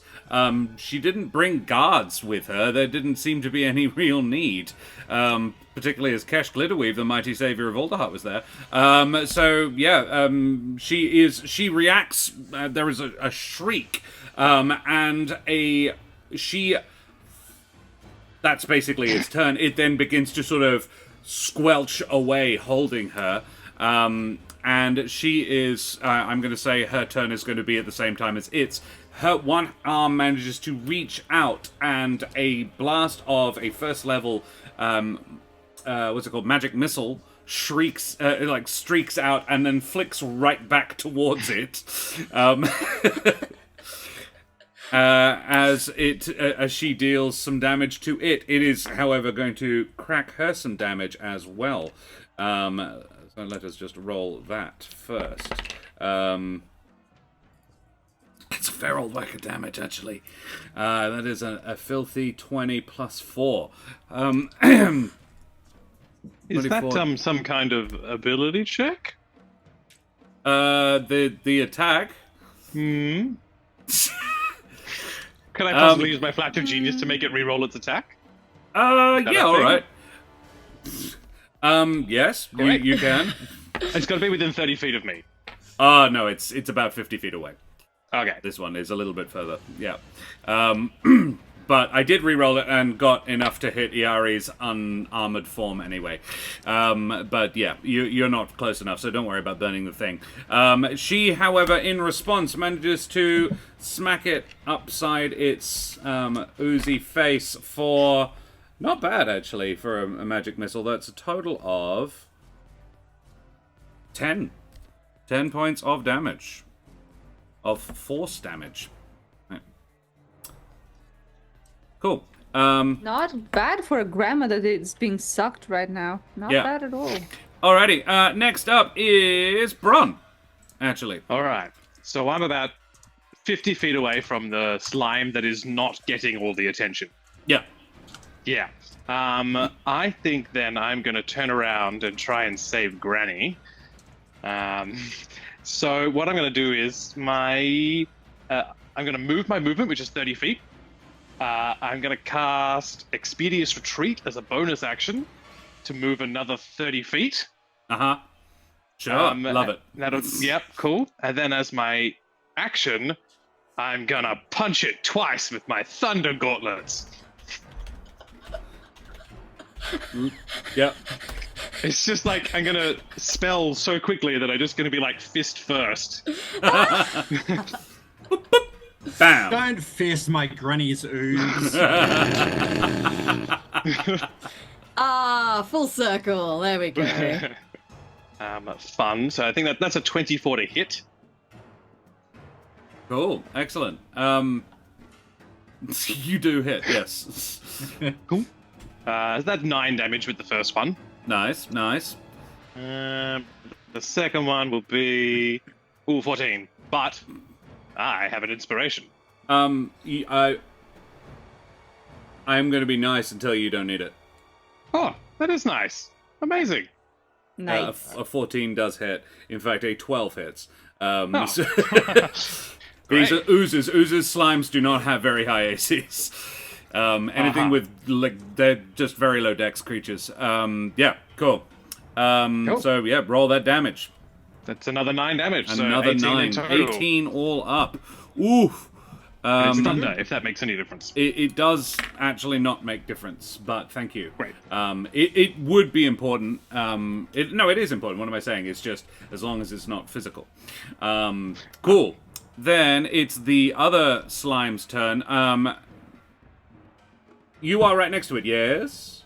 That one? Yes. It's going to use its reaction. Bron, you are going to receive a... it's going to splash a sticky, foul-smelling residue at a creature within 30 feet of it, you, when it hits you, when you hit it with an attack. Can you please make a wisdom save? Wait, is this the one that was attacking Granny? Yes. Yeah, okay.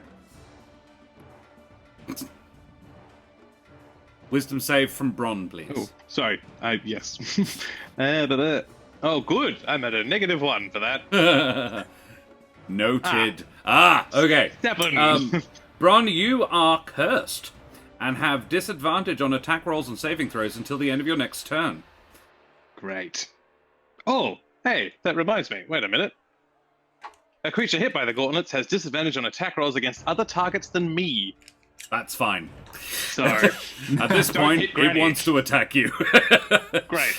Cool. That I is. care about that, John. That's good. Yeah, thank you. Yeah. Thank you. That's very cool.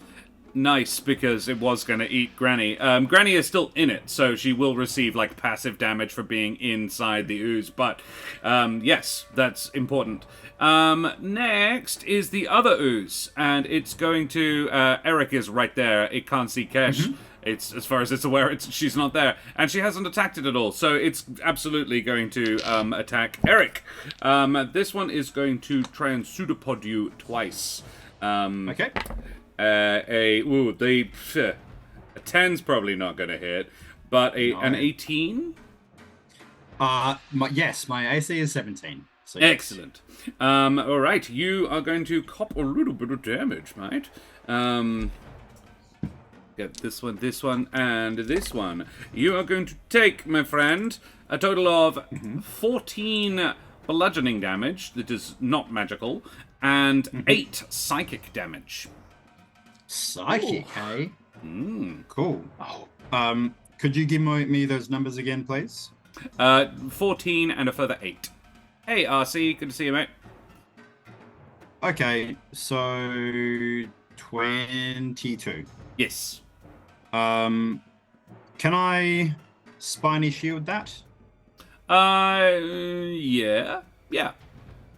Great. I don't know if you Then can I do it will. after. But yes. It's in reaction to being hit, That's right? true. Yeah. Cool. I forget every time. It's we're doing it as 1d4. Is that right? 1d8, not 1d4. 2d4. Yes. Yeah, great. Okay. Yeah, pretty broken. Okay. 1d8. Let's go. Oh, 7. Yeah, reduces it by 7, and the creature takes 7 damage in Yes. response. And it's piercing, isn't it? It is magical piercing for what it's worth. That is worth. I assume being a spell. Yeah. Yeah, I would say so. Let's say so. Yeah. Cool. And then we go back to the top of the order. Kesh, you reappear right next to Ereq. Smoldering. Damn it, Ereq! You were wearing, I think you were probably wearing a You're nice fine. uniform. Yeah, I was wearing my dress uniform. Not anymore. It's okay. That'll buff out. A worthy sacrifice. I'm going to Hunter's Mark. Oh, yeah, that one's got Iari in it. So yeah, I'm going to Hunter's Mark the one that just swallowed Iari. Okay.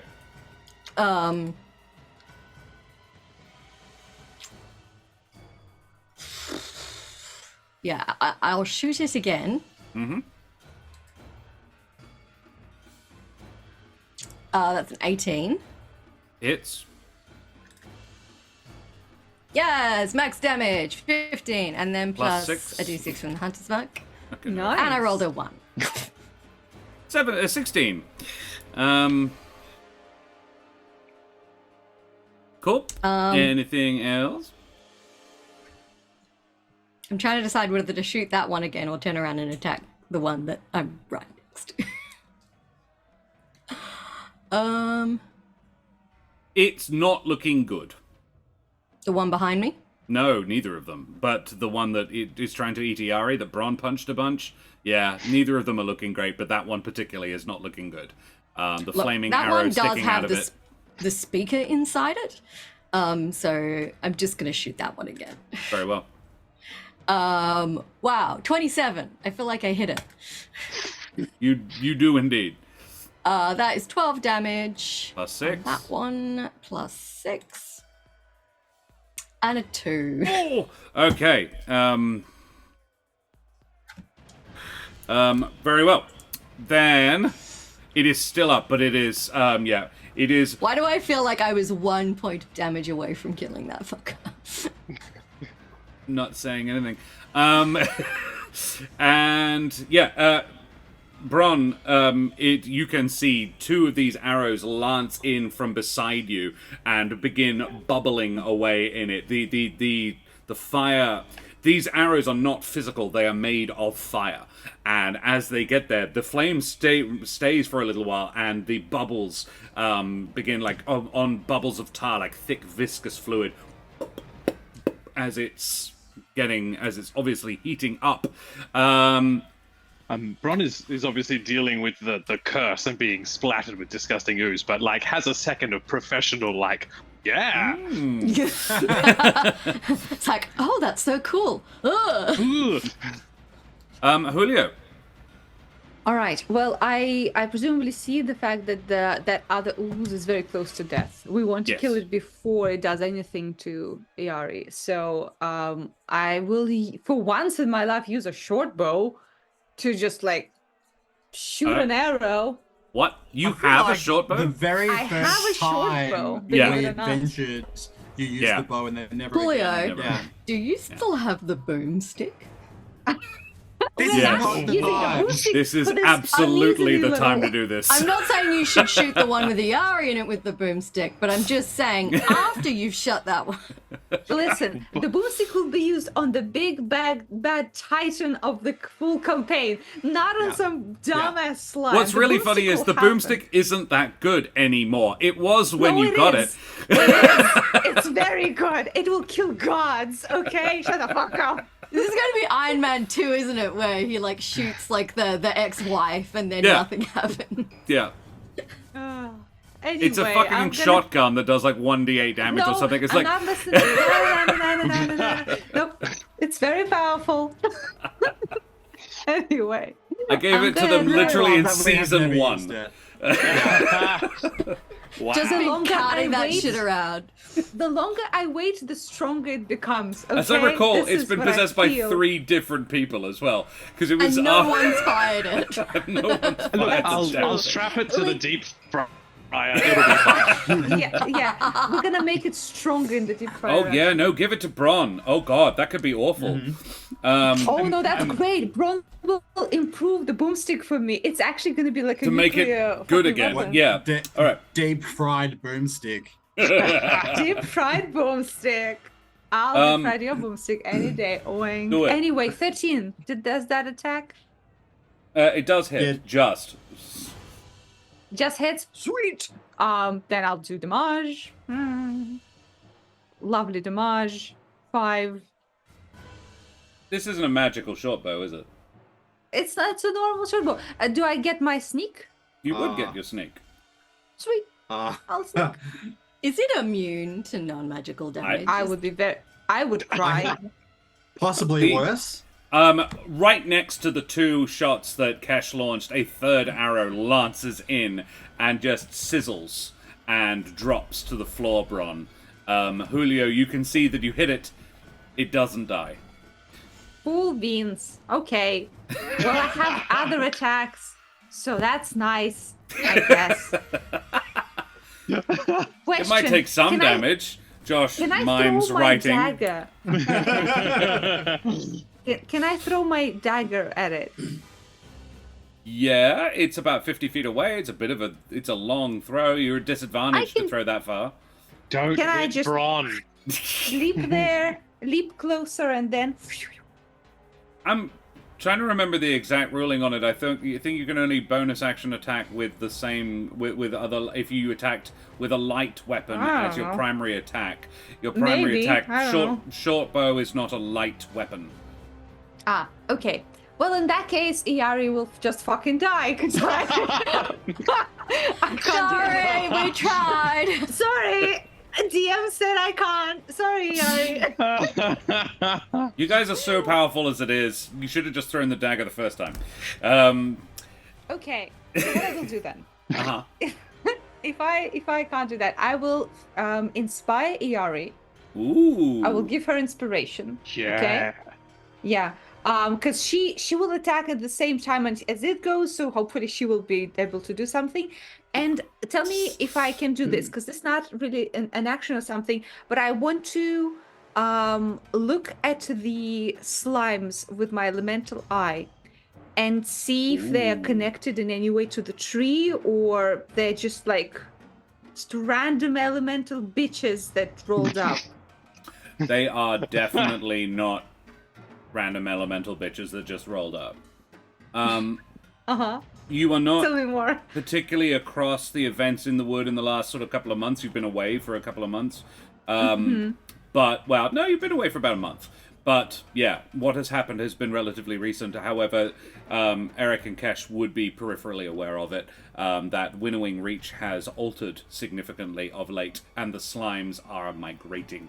But you don't know that, I'm afraid. I don't think you've been aware of that. You've been here long enough to know. It's also not that big a deal. These things are powerfully death-aligned. You Okay. can sense, like, strong death elemental magic coming off them. Do I see any tethers connecting them to the tree, or they're just like, Yes. on their own? They are, Yes. so they do have a sort of spectral tether to the tree, to the root where they came out.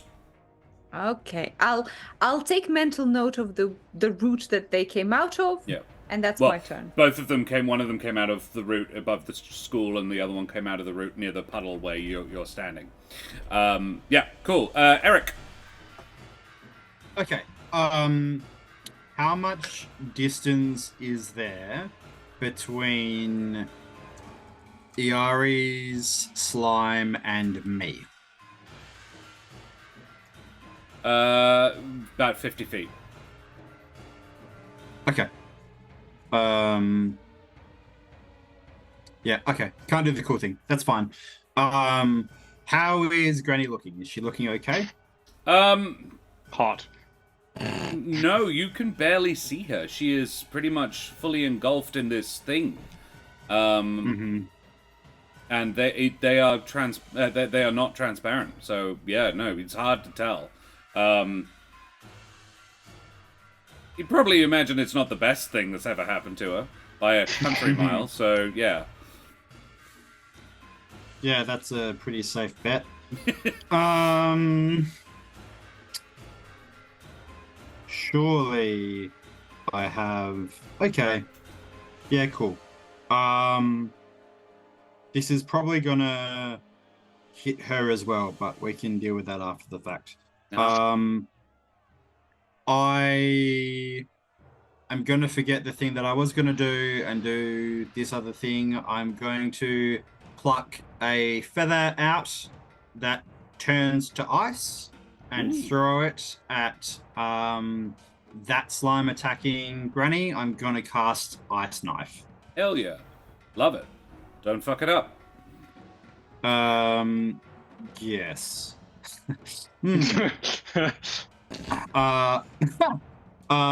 Oh! That's an 11 to hit. You did miss. Did you say that I It has have an a AC of D4 as 12. well? You do have... Sorry, you have a D4 as well, yes. Yeah, I'm gonna add that, please. Yeah, cool. You hit. Yeah, great. Yeah, with a 1. Yeah. Cool. Great. So I do 1d10 magical piercing to the thing and get a 2. It dies. Great. And then the knife that explodes. And then it explodes, and yeah. Bron and Granny both get covered in shattering ice. Yeah, if you're gonna go ahead with it, they need to make dex saves. They do. Yep. I will say Granny gets advantage because the ooze is sort of slimy Covered. collapsing around her, so she'll get. I will say she just auto passes it and takes half damage. Okay, excellent. And Bron. A dex save? Yeah, I think so. Yeah. That is Dexterity very saving throw with a good. Dirty 17. 20. Filthy 20, yeah. Nice. I will also cast Absorb Elements. So Sure. I... Nice. What is it? I have resistance to the triggering damage until the start of my next turn. So you take 2 damage.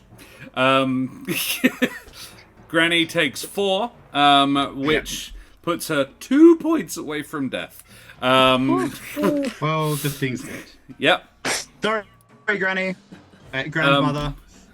And Bron, the hand of this woman sort of reaches out of the ooze as it squelchily dies and sort of it beckons, like grabbing blindly. And given that it's her turn now and the thing that was eating her has just died, I will say that she's looking for you to help her. She knows someone was punching it, doesn't know who. I like that it's just inside the fists are just kind of coming through the Just missing. I'll definitely lend a hand. Yeah, you pull her out, and she gets pulled out and face to face with Mecha Iron Man Bron. Yes, they say, "Oh, thank you, young man." Young man? She really can't tell physically. Hey, Dak. That's her turn. She is going to cast a healing word on herself. And yeah, gets I'm gonna say 5. So yeah, all of the ice damage and a little bit of the psychic is healed. Bishop Blood, Ereq almost got the kill on Granny. Maybe next time. She's a tough old bird. There's always is. hope. Come on, don't give up. Final. There's a sizable inheritance now. Yeah, including a seat on the council. Hey, Bron, it's your turn. You're 50 feet away from the remaining enemy. But you do if I have punch Granny. Apparently, a Take seat on the that! council. Yeah, it's Dead Man's Boots. I'm Granny You now. keep what you kill. Honestly, getting the seat on the council on the first day that you're in town, kind of baller. Also, you acquire a grandson. Granny? Oh, what a day. Look, I Meeting think... you, Granny. Who's your granny? As amazing as that sounds, I think not. Oh, I Good want to choice. though. I want to. No. So I've still got Expeditious retreat. expedition retreat, so I can still move 60 feet in one turn. Yep. And I'm going to. And how bad does this other slime look? Look, it's not having the best day, and it was trying to eat something, and it didn't manage it. So yeah, it's still a bit. It's not happy. All right. I'm going to try something. I'm going to say, my name's Bron, the terror of the Espinora slimes, and I'm going to cast fear on it, like I did with the other ones in the temple, and hopefully, yes, it'll be scared. Okay, this is a wisdom save Of 17. Oh. Oh God. You have the worst luck with these. It got a natural 19. Let me just check its stats because its wisdom is very low. -2. I got 17 on the. I got 17. So do you need to get less? Do I need to? For I got instance- equals beats. Well, then I can maybe do is it magical tinkering? No, flash of genius to make you re-roll that. I could re-roll that. Yes. Yeah, it fails. Amazing. Just like basically what happens is a bit of my armor just beeps randomly and just throws off the concentration of the slime. Cracker's cool. Yeah, as Bron is new, we don't have art for him yet. We're working on it, and maybe next week, actually. Daria is good and quick and not overly busy right now. So, yeah, he is still And new. she's also a competent artist. I don't know about that, but she's very good at furry porn. I'm just catching strays for nothing. For nothing, yeah. Yeah. Cool. You do that. It is frightened, so now it is obliged to run away. Yeah, it would have been cooler against Granny because it also has to drop whatever it's holding, which would Ah. have been hilarious. That would have been fun. Drop that It's grandmother. fine. Yeah, so it needs to. Why did I move that away? Fear. So it must take the dash action and move away from me by the safest available route on each of its turn, unless there's nowhere to move. If it ends its turn in a site where, if it ends its turn in a location where it doesn't have line of sight to me, then it can make a wisdom save again. Oh, okay, But wow. until that point, it has is. to keep running. It is frightened and it has to move away from you. I love it. Yeah, so you arrive and there is this, you say this horrifying thing and then bing, which distracts it slightly. It's like your armor goes, yeah. Cool. Yes. It is terrified of you. It's now its turn. It can't use its reaction because you didn't attack it. It can't attack you because it's scared of you. So it's going to disengage and slowly slime away. It is retreating back to the puddle from whence it came. And I'm going to actually say, because it disengages, it only had to move about 10, 15 feet to get back to this puddle. It gets there, and begins to dissolve back into the root system from whence it came. Let us say you are no longer in turn order. You can each have one action if you want to take an action at this point. Otherwise, the combat is resolved. Is it still there? Or It is. This is just like, as to catch it as it goes. This is what the option is. If you want to get one more stab at it as it's leaving, basically. No, I want it to run and tell the others. Tell them there's a new granny in town. I'm gonna swipe at it with primal savagery. Okay, very I well. was right next to it. I think that I can probably. Yep, Um, absolutely. 14 does hit. Yeah. It is acid damage. I have no idea whether that will be effective at all. It is 12 acid damage. It does not appear to be in any way effective. Yeah, great. Sorry, that is one of its listed immunities. Julio? No, that's fine. Ereq is just like wildly Yeah. slashing at the thing. Yeah. Yeah. Whoa, buddy. Yeah, Julio will, instead of attacking the slime, just focus on the kid and seeing if the kid needs any medical assistance. The not kid attacking the kid. looks a little... Yeah, I'll attack the kid, yeah. Yeah, the kid looks a little like acid burned. Yeah, his feathers on his arm and leg have been singed quite badly. His dads are both there, sort of, trying to like coax him out, make them feel a little better, actually. And Kesh. Can I'll shoot it with the bow. It'll be with disadvantage because it's so close, but. Oh, well, no, it's moved away from you because it disengaged, so you wouldn't be at a disadvantage. Oh, great. Of course, yeah. I'm out of melee. It's fine. Yeah, fuck it up. 27. Yeah. Hits. Yep. Totally hit it. That is 9 points of damage, and it still has Hunter's Mark. Oh, no, that wasn't the No, one it's with the Hunter's other Mark. one. Yep. 9 points of damage. Does it still have the scissors stuck in it? It does. They do not appear to have injured it at all. But yeah, they are. You can hear them quietly sizzling. Kesh, I said an action. Extra attack allows you to attack twice as an action. Oh, okay. I wasn't sure if you're gonna let me do that, nut.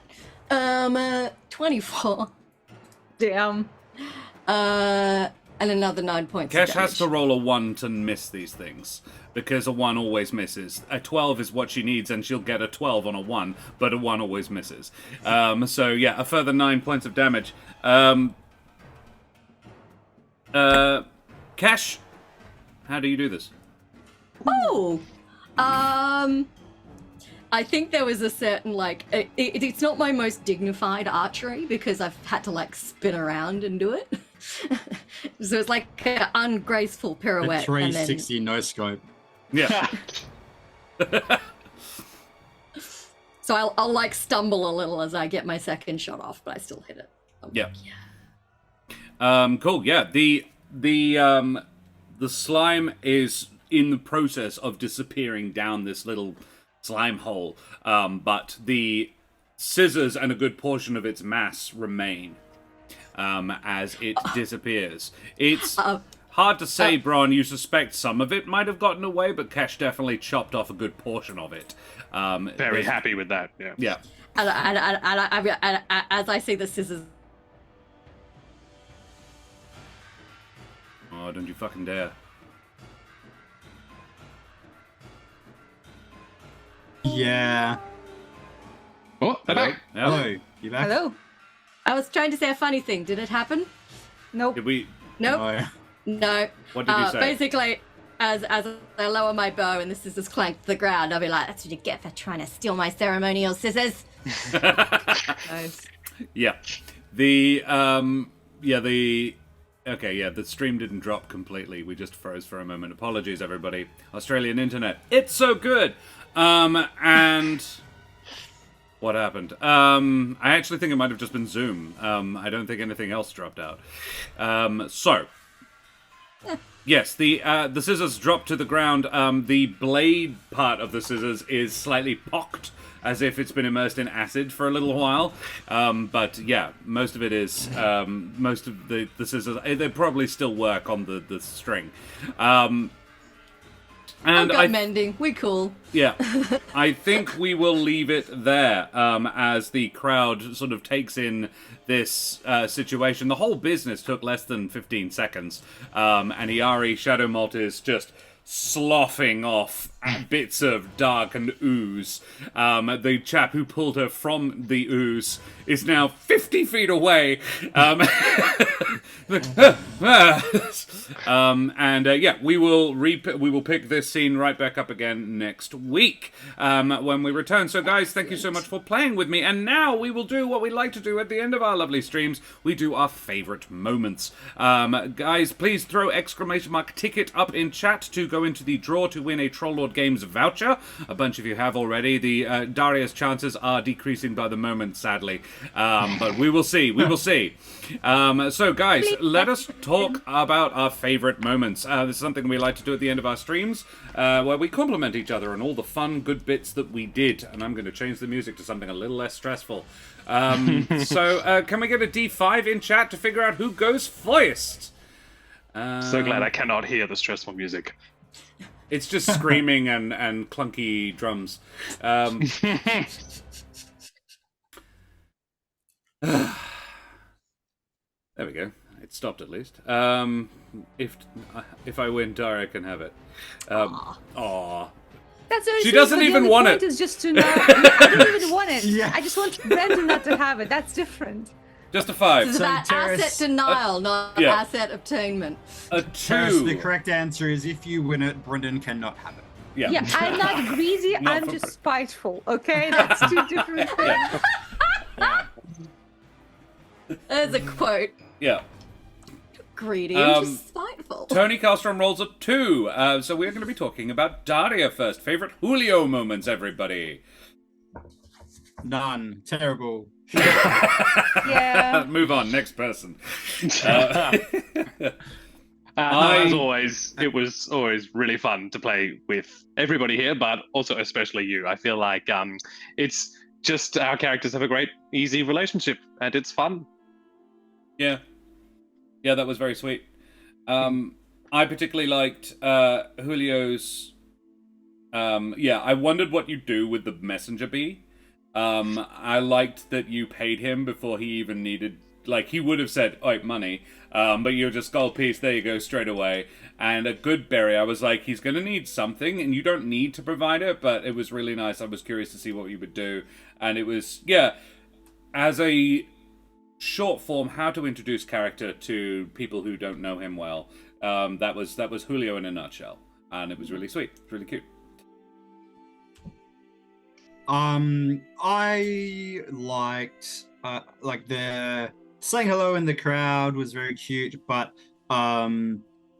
immediately Julio and Ereq were on the exact same page with what they wanted to achieve in that first round of combat. That we were competing over basically doing the same thing. Yeah. So that was very nice to like immediately, and probably more on the same page than they have been in the past. So reconnect immediately being, okay, yes, this is the thing that we need to do. We're not even talking about it because someone doesn't have message. And so we're just acting on it. So that was, that was cool. Excellent. Karen? John? No, John said this. Totally stole the bee one that I was gonna do. I loved the little interaction with the bee. That was just super cute. My brain, I was gonna say something else, and my brain went, the joke about the Scotch bar.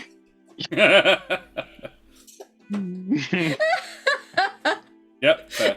That was it. That was the other one. The breast rider with the peeled grapes to play Kesh in. If this is not a thing in the campaign or in the epilogue, I will sue. I will sue so hard. We'll need art of it though. Yeah. Listen, I can do breasted furries, okay? We talked about this. It's your whole stock in trade. Daria, favorite self moment? Favorite self? I liked That what the you intro. just I said thought right that then? was fun. Yeah, and I also like the fact that Julio always like puts the safety of people around him first. So he like didn't even care about like doing anything with the slimes. He only like focused on the kid, and I think that's very indicative of his character. He's a good boy. Yeah. Love it. Yeah, excellent. I did have a second one. It was how you asked Bron to come with. Yeah, I was like, I'm not. That was the one I was like, how do we logically make Bron do this? And I didn't even need to. It was just like, yeah, and it was like, hey, want to come with? Yeah, that was really cute as well. Cool. Alrighty. Well, now we need a D4 in chat, everybody. So many geniality comments, Corsair's Cove. I feel like that might be an autocorrect from something else, but that's fine. Yep, I understood it. I liked Yeah. it as a word choice or one way or the other. I've Favorite guessed... chat moment was every single dick joke, Oh my sex god. pun. Yeah. Yeah.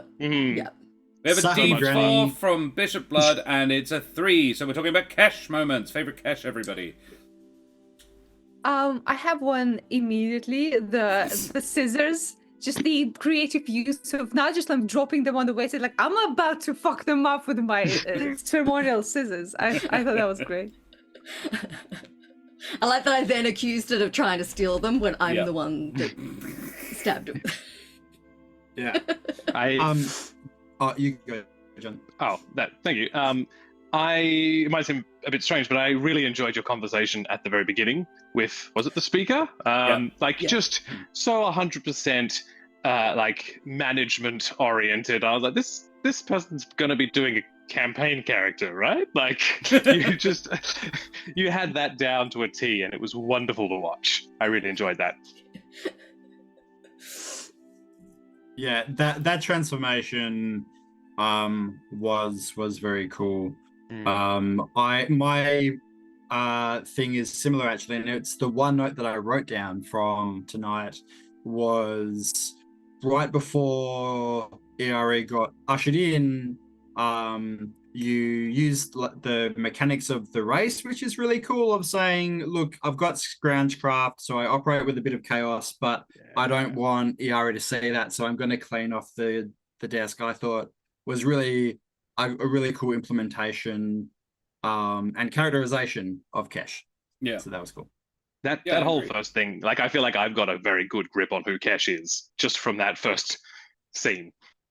This was the intent of those first scenes, to sort of welcome any new audience, because it is a new campaign to these very well established characters. I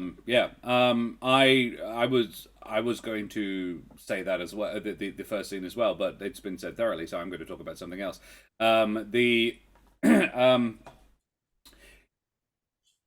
I really liked. No, you know what? I am going to talk about that first scene, but it's a different part of it. Your additions to the space, how you reacted to that, and how you changed it to make it yours, because you hadn't really had it long enough. Like Kesh had only been in that office for about a week before Nils Wintervale came in and took it off her, and then got ejected. And presumably in like put all 3 my days. stuff in a box. Yeah. The only thing you kept was the really nice chair. But you snuck into that office and discovered that it had a secret entrance. And yeah, your modifications to the space to make it yours, again, very characterful, really good way of working that secret tunnel totally has snacks in it now, by the way. Oh yeah, absolutely. I feel like Kesh uses it on the semi-regular. Is it? Yeah. Have you modified it so that you can, so that it is better hidden? Probably, yeah.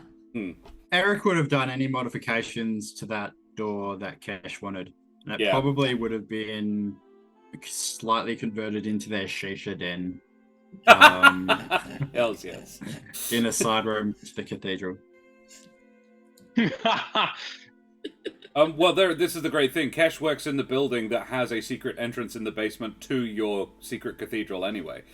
So she's only sort of a 5-minute walk. That was like the first entrance that we used to get into it, I think. Yeah. I have another one. I like that Kesh was so thoroughly fired that they had to invent a new position for her to keep her fired. You stinker. You're such a stinker. Karen, favorite self.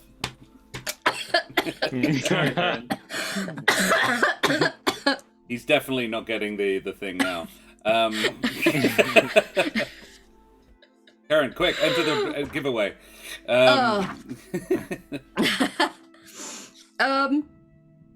I enjoyed kind of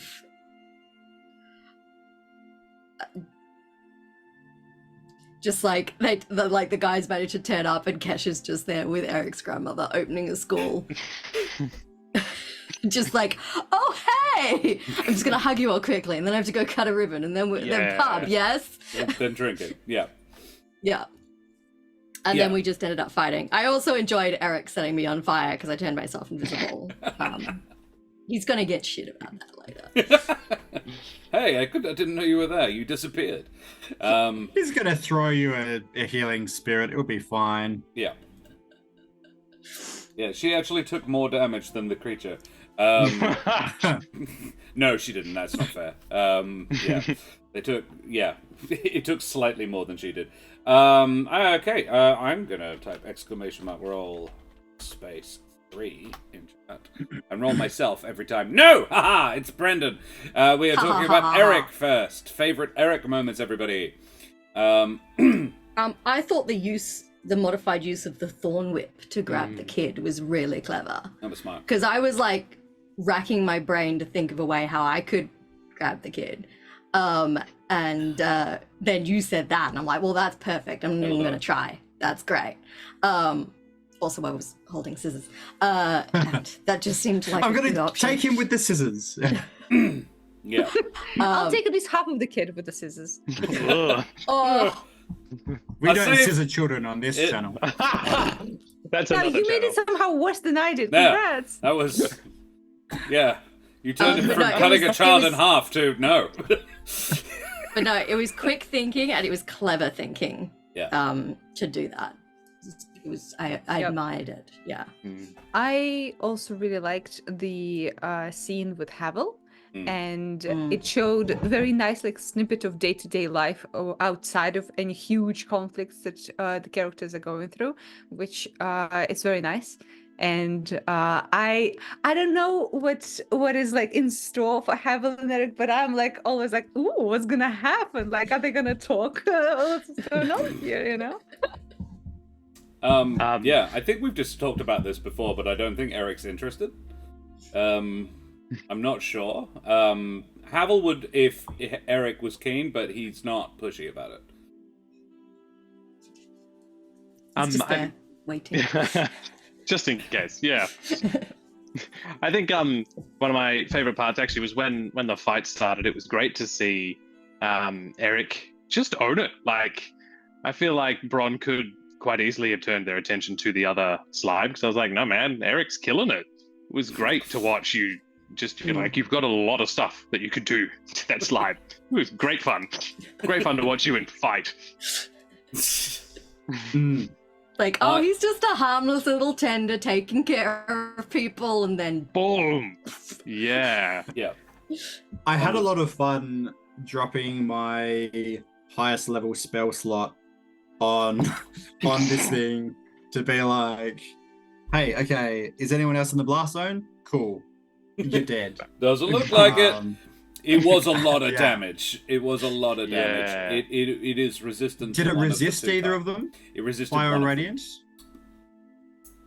One of You're them. not going to tell us what. I'm Okay. not going to tell you what That's because fine. you may have to fight more of them. Yeah, that's fair.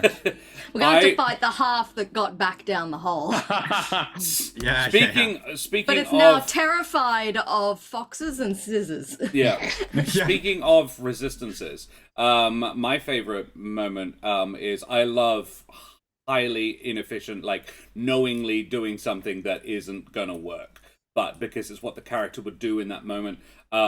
The choice to use primal savagery to just swipe at it, even though it was acid damage, and you're like, it's a slime, it's probably immune to acid damage. It is. I'll tell you that one for free. But yeah, you suspected that already, and you did it anyway because that was the appropriate response at that moment for the character.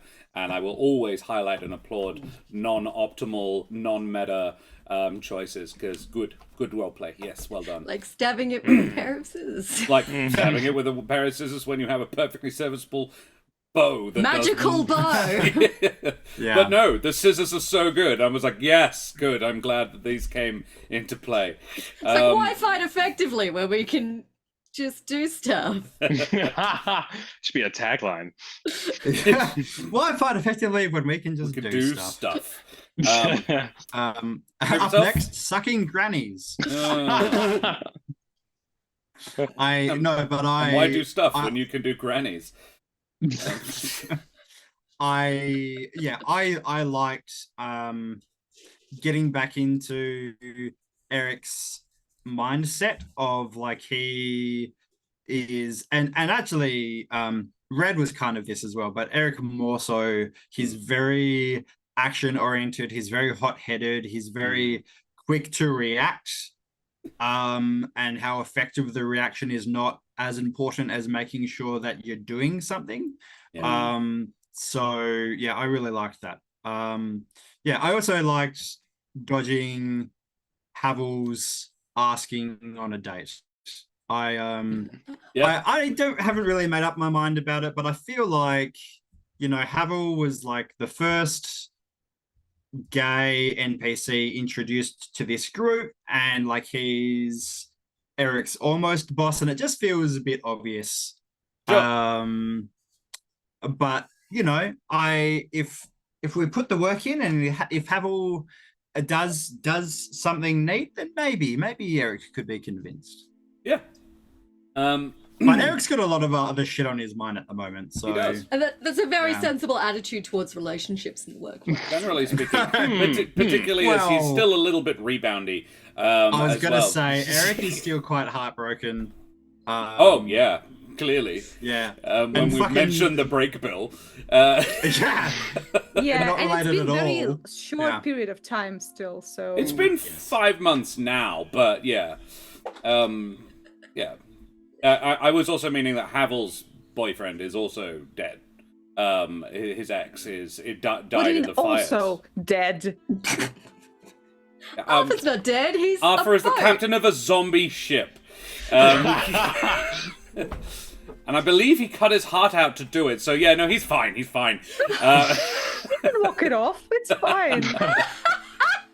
He's still CPR. ambulatory, but that doesn't necessarily mean as much in this world as it does in ours. Hey, I wasn't meaning to confirm or deny Arthur's continued life. So let us talk about Less either said me about or Arthur, John. the better. Yes, the less said about Arthur, the better. And Tevor as well, around Havel. Yeah, I need a D2 in chat. That's a 2! We favorite Bron moments. Another 2 as well. Got him. So to continue the thought that John said about like our characters having good rapport, that's something I also was looking forward to when I saw that you're joining us. I'm like, yes, we're bros, it's gonna be great. And yeah, like the immediate, because I was also worried about how to bring up like to Bron, hey, come with me for no reason in particular, just because it's fun. But Bron is so like excitable and like, heck yeah, adventuring. Maybe I'll also become Pope or whatever. I don't know.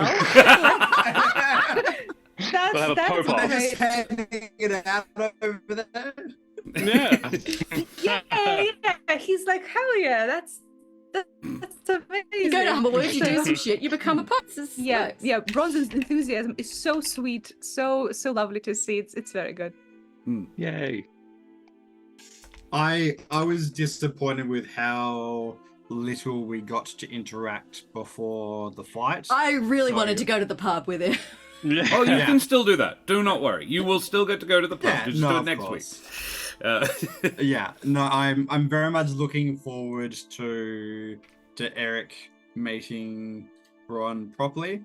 But I really liked you going off of, okay, well, Julio introduced us to hash browns, so now I'm going to invent a deep fryer. I think was a really strong entry point. I said in chat, it's a shame that you're not an artillerist, because having a Yeah. portable grill that a deep fryer that shoots its batter as the artillery would be great. But artificers I love. They have a lot of different options, so I look forward to seeing how you expand on the deep fryer lore. We're not going to let you forget it. Great.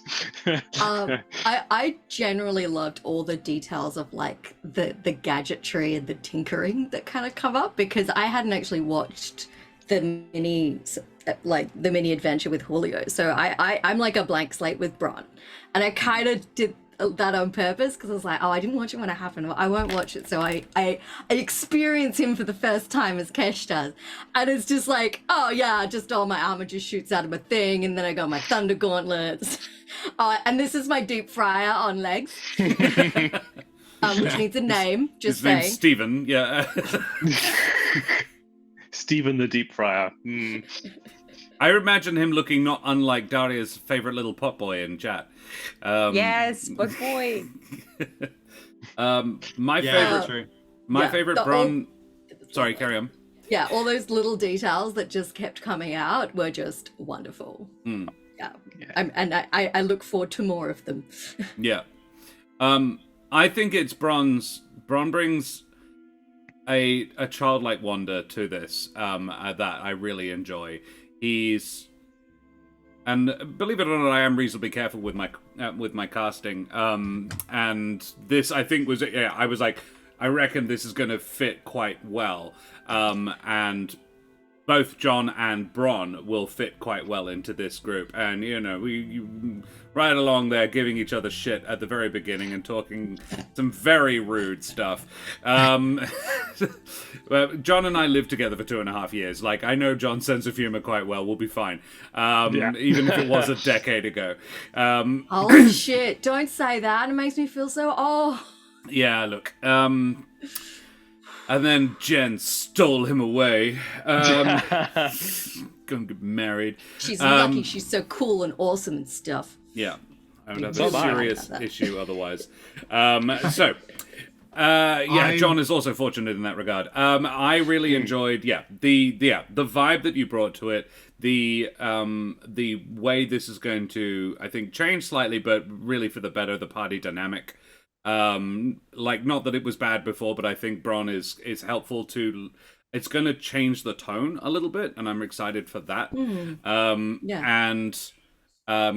He also immediately steps in a way that is clearly what the party needs. He was like, okay, I'm tanking this shit. He was a really strong entry, and I'm really excited. Yay! Yeah, Yeah. I was actually a little bit worried about, like, I knew that Julio and Bron had met and that was great and got on, but yeah, with being in another party, I was a bit worried about how it would go, and I'm really happy that actually, like, got on really well with it. Like, everybody not just got on, but like we had fun and our characters had fun. And you guys were saying that I fit in, but I think you guys made room for me really well. So I think part of it's not really a moment, but the whole thing instead. It felt really good slotting in with you guys. Like, everything worked, and I'm really happy about that. Excellent. Splendid. I would like to piggyback on Josh's comment just quickly. You mentioned the nice childlike wonder, which I really like, because we have seen other characters in this Humblewood world be very infantile in some ways, and it doesn't feel like that. No. Like it just feels like a knowledgeable guy who's just kind of happy. So that's like, and that actually is probably something that this group needs. Yeah, just like a for happy-go-lucky guy. Yeah, he has an intelligence of 20 and a wisdom of 8. Yeah. So yes, that's the way I was playing, is that he's not like an idiot. He's not an idiot. He's just naive and happy. As Karen was observing in the car, Karen and I were talking about that a lady said to me today, there's a special place in heaven for children's entertainers. Karen and I were saying, the majority of us are actually cynical as fuck. We just hide it well. But you do find the occasional one that's just a sweet little ray of sunshine who actually is just a beautiful person and works well with children because they are. And I know a couple. I think that is what Bron is. He's a sweet little ray of sunshine. He's actually not a cynical dickhead who just pretends not to be sometimes, like me. The shit children's performers get up to backstage. Oh my god. The stories we definitely will not tell. Yeah. And I'm working with a ray of sunshine, and the rest of us are cynical dickheads. And she's a sweetie, because she can be cynical with us, but she's just not, that's not her instinct. She wouldn't ever initiate it. But yeah, she comes like, oh yeah, no, that does suck for you. I've never experienced anything that irritated me at all working with children. Yeah. Wow. Cool. I know Alrighty. who you're Well, talking about. we should. You don't. I don't think you know her. Her name is Claire. Okay. She is a mermaid. So we should probably go away from here because we've been streaming for a gosh darn while. We need to draw that giveaway first of all. Oh yeah. Wait. What about you, Josh? Yeah. Oh yeah. Favorite DM moment. I have no idea what you're talking yeah. about. We don't need to do that. Ah. My favorite DM Genuinely moment, thought I was going to be allowed to get away with it for a moment. Wow. I was like, wow, no Got one's 'em. saying shit. Okay, excellent. Let's draw that giveaway and fuck off. Nah. Okay, my favorite DM moment was the like very nice way you introduced the changes of the world without like just dumping information all over us, your sticky load of information. Like we didn't get that. We were just like, okay, this is what is changing, and your characters are still like have agency. What? I thought you were going to not, but all right, fine, yes. Me? Not? Have you met me? Come on. So yeah, I enjoyed how you like gently introduce changes without it feeling like too much information, and the characters already like immediately have something to react to, which is something I enjoyed. Cool, yeah, thank you. Yeah, I also enjoyed how we were eased back into the world. That was lovely. I enjoyed Spear. So initially it was not called that. I was like, it would be the I originally it was like Kafk, and I'm like, that sucks. Can we have something that's actually a fun acronym? So that I decided on the acronym and then made up what it was, because you kind of gotta. I was like, well, special. Yeah. Okay, special. We'll start with that. So something begins with S. Spear. Let's do that. That works. Because that's got a lot of the letters in it that I can work with. And then I just had to make it work, and it wound up very like SWAT. And then once I worked that out, I was like, okay, that would actually work really well for what the purpose of the group is as well. Sort of a catch-all, figure out shit that no one else can figure out sort of thing.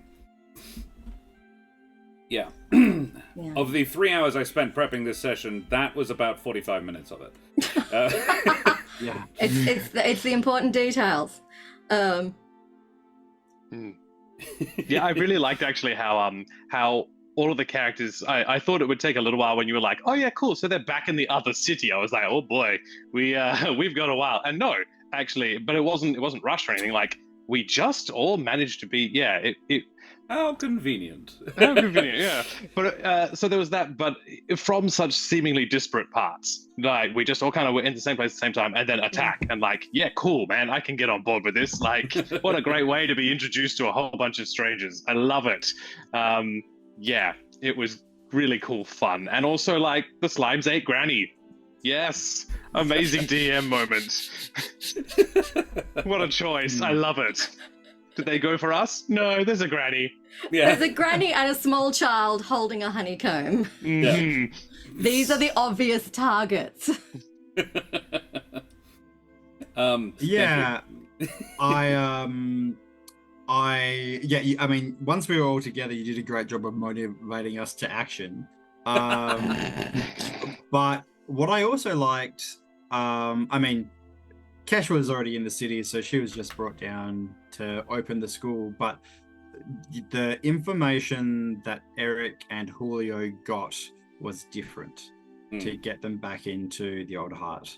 So that was cool, and will give us something to build on rather than saying, "Oh, I'm here for the missing kid. Oh, so am I." Yeah. Cool.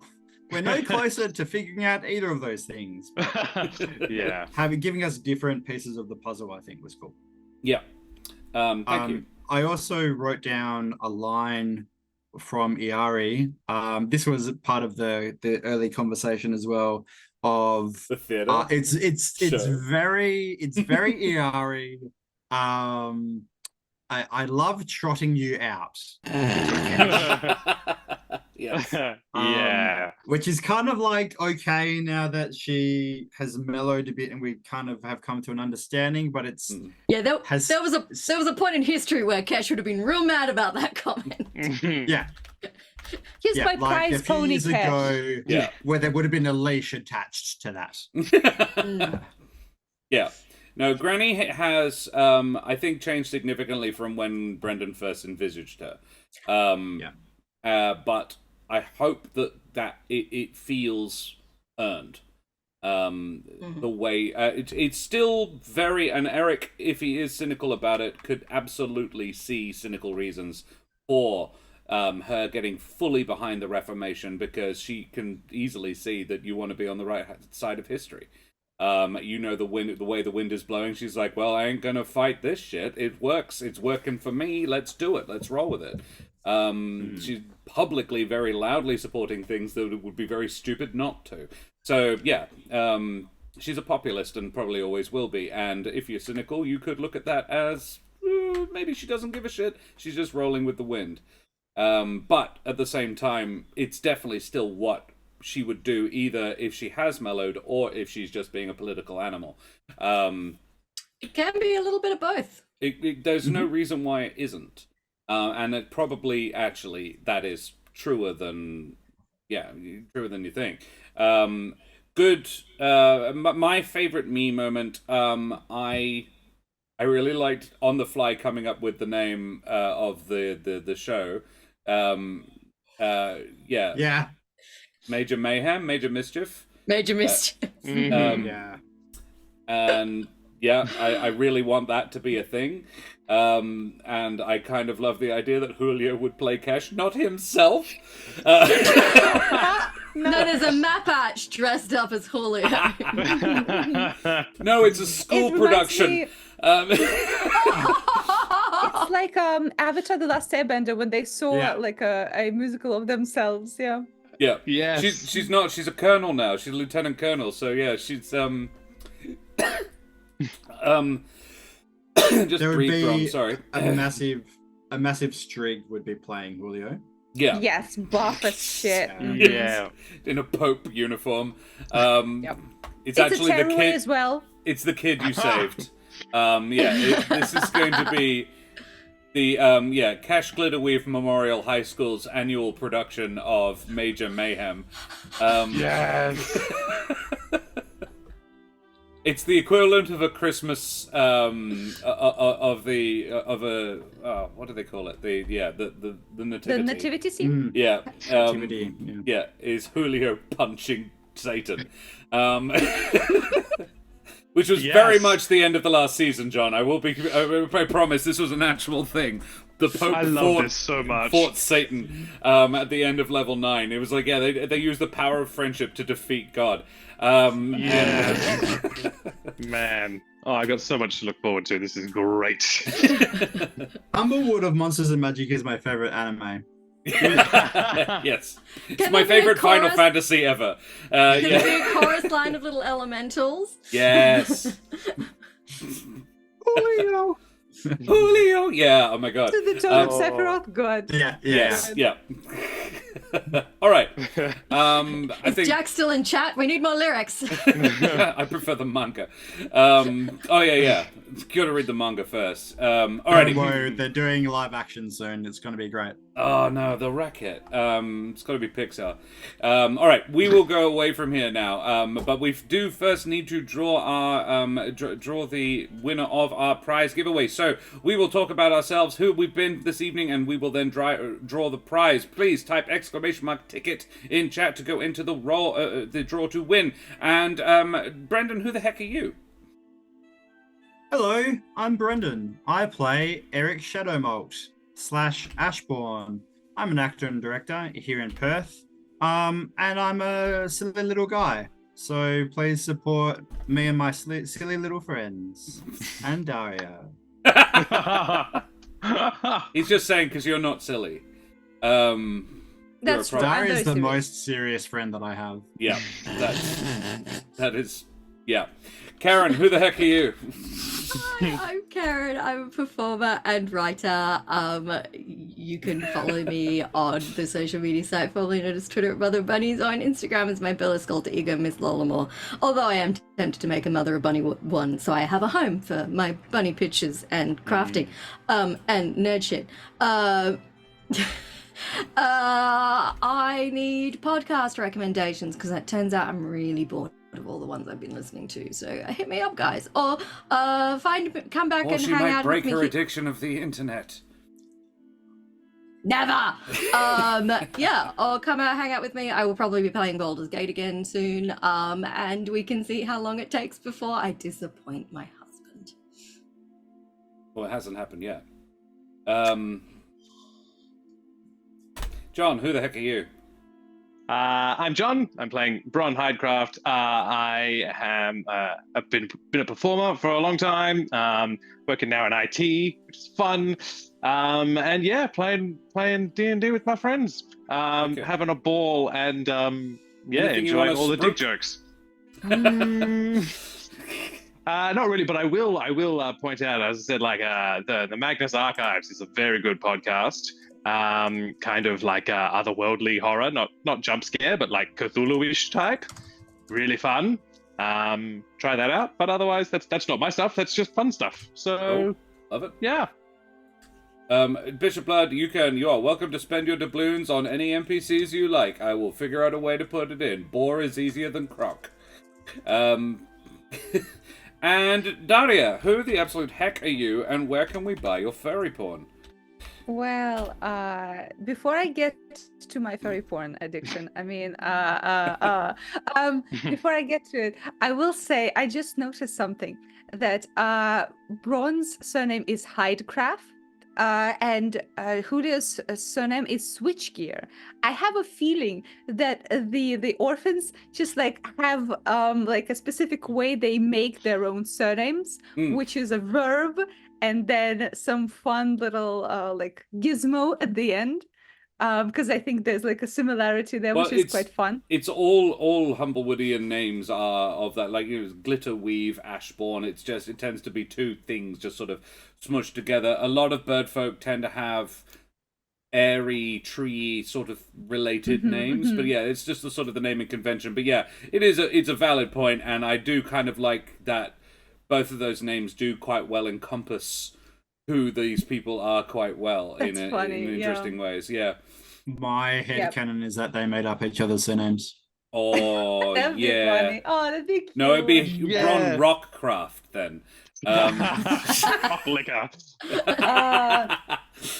Yeah. Anyway, back to my furry porn. So I'm an artist, and I can be hireable for furry porn or otherwise. I've made portraits for the characters here, and I'm making a new one. So keep an eye out for that next week. Maybe Bron will be here in his beautiful glory. And yeah, I'm going to be here next week. Thanks for having me. Also support my friends, except Brendan, because fuck him. It just keeps getting better and better. Like, I keep waiting for it to stop being funny, but it hasn't happened yet. There is a reason Here I they're always was. at opposite ends of the screen as well. It's like I'm keeping them apart. Like, don't make me reach back there. The coons in the school just get them out of the out of reach. This doesn't If you're stop soon. I'm hoping turning the stream around and we're going home. If you're hoping that 2024 was going to be the year of stopping the bullying, No. nah. Speaking of bullying, Karen, could you tell us about the Ukraine, please? I can. See, when a person is a bully and they never get the shit kicked out of them, they grow up and start a war in Ukraine, which has not gone well. You've probably heard about it. So if you have some spare money lying around, there's a link in chat for the emergency action appeal, which, unlike my bad sense of humor, is very serious business, trying to support Ukrainian refugees who are fleeing the violence. So if you can donate via the link in chat, you can either choose, because it's a group of not-for-profits and charities, you can either pick one you want to donate to, or you can just donate generally to the appeal. Marvelous. And I'm sure the Ukrainians would be very grateful. We spoke to one on Tuesday night, actually, because the wonderful Alexander Nord, who was our latest follower, is also in Kyiv right now. And that was an interesting chat we had. And I thought Alexander Spending was their extremely... evenings in a basement to... Yeah. It was keep away enlightening. I was like, Kyiv isn't even that close to the front line, but cruise missiles are a thing. And you're like, wow, shit, I didn't realize it was that shitty, even in, like, the not war-y part of the place. So, sure most of it's the war-y part of the place. The war-y part of the place. Yeah, Ukraine is a fairly large place, but it's still, yeah. shit's still going on there. Let's not Shit's forget still that. fucky. Shit is indeed still fucky. I be Josh the Pirate. You can find me here on my channel, Corsairs Cove, where I run D&D and other RPG-related games with my lovely wife, Karen, the mother of bunnies, and all my splendid friends. That's pretty much what we'll be doing. We will be having the lovely Tony Karlstrom come along and run a series of... I say a one-shot, but it's probably not. Knowing us, it'll probably, like, we'll put aside a couple of weeks just to make sure, of Mutant Chronicles for us. That is in negotiation right now. And we will see what we can do. I want to be clear, it's not Tony's fault, it's us. Tony tried, we did not. Well, he just no, this has to mean something. We need to investigate details, and we it were for like, 2 well, hours. we now find out. And a one-shot became a 3-shot. Yeah. And other than that, we have more programming incoming. I'm looking at bringing back the Teens in Space crew as well. Teens in Space! Space, and more stuff. We will also have Karen playing some more Baldur's Gate, and me trying to not side drive, whatever it is. And I've also got a 3D printer now. Famous saying. Yeah, that's what it's called. Let me kill the party on my own. Yeah, I'll only come in if you absolutely need me, like I did that one time in the same stream on Tuesday. Where you were like, I think I'm going to die. I was like, I think we got this. And we did, just. I also have a 3D printer now, so I'm now going to be doing some painting streams. Here is the nearly completed Susan Tree Friend. Susan of the Swamp. The little hedge Hedge Witch. Hedge Witch, yeah, exactly right. She's a sweetie, and she was the second mini I ever printed that turned out all right. So yeah, that's what we're going to do. That's who we are. We need to draw that giveaway. So get your favorite tickets. All the tickets are favorite tickets. Get your tickets in chat. ! Ticket.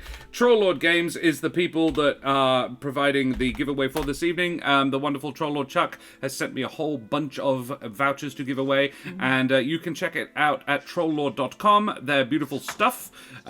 They have a whole bunch of sort of D&D related things, but you can also have some more system agnostic stuff. They have their own system, Castles and Crusades. They have Starship Warden, things like that. So there's a whole bunch of shit you could check out over there. Yes, Bazhat. And yeah, take care, Bazhat. Lovely to see you. Thanks for joining us. Good to see you again. Let us going to close the giveaway in 5, 4, 3, 2, 1. Close giveaway. And draw a Brendan. It's Daria! Yes! Yes! What did I win? I don't even care.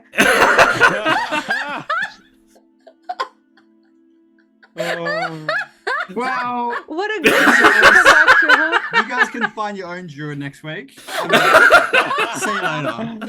Wow. Oh dear. It's a good start of the new campaign. Just Oh my god. you Okay. can't, you can't write shit like that. You That cannot. just Oh dear. Daria, do you want it or shall we draw it again? Oh, I want it. I want Okay. it now. This All is right, my very well. trophy. no, Okay. she's not greedy, just spiteful. Just spiteful. Yes. Yeah. We are also affiliated with Wooten Forge Gaming Accessories. Wooten Forge are the creators of some of the WA and possibly even the world's finest handcrafted wooden tabletop accessories, like this gorgeous Dice Keeper, which contains some of my new Christmas click-clacks. You can see me. So many Ooh. Christmas click-clacks. My wonderful brother and sister-in-law got me these bad boys that are clear, shiny blue resin with sparkly green and blue bits in it, and they are so pretty. And then Mick was so excited. Mick is not a D&D player at all. He'd never indulged in the dice porn before. And these have glitter inside. It's suspended in fluid.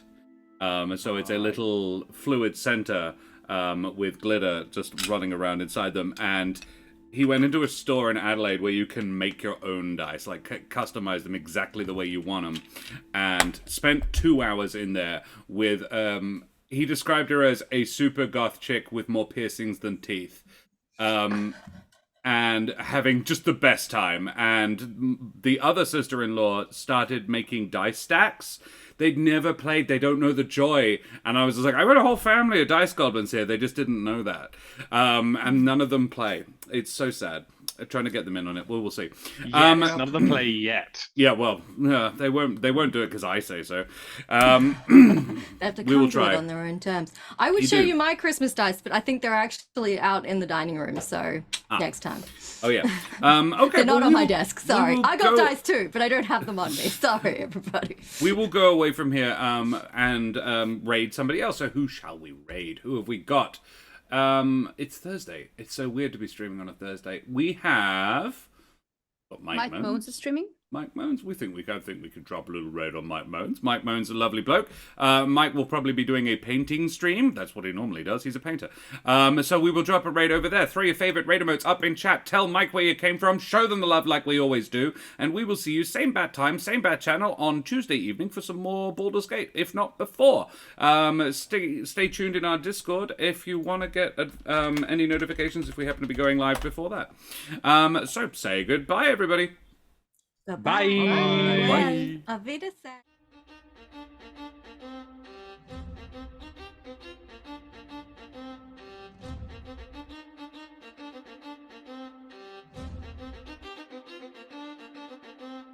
Whee!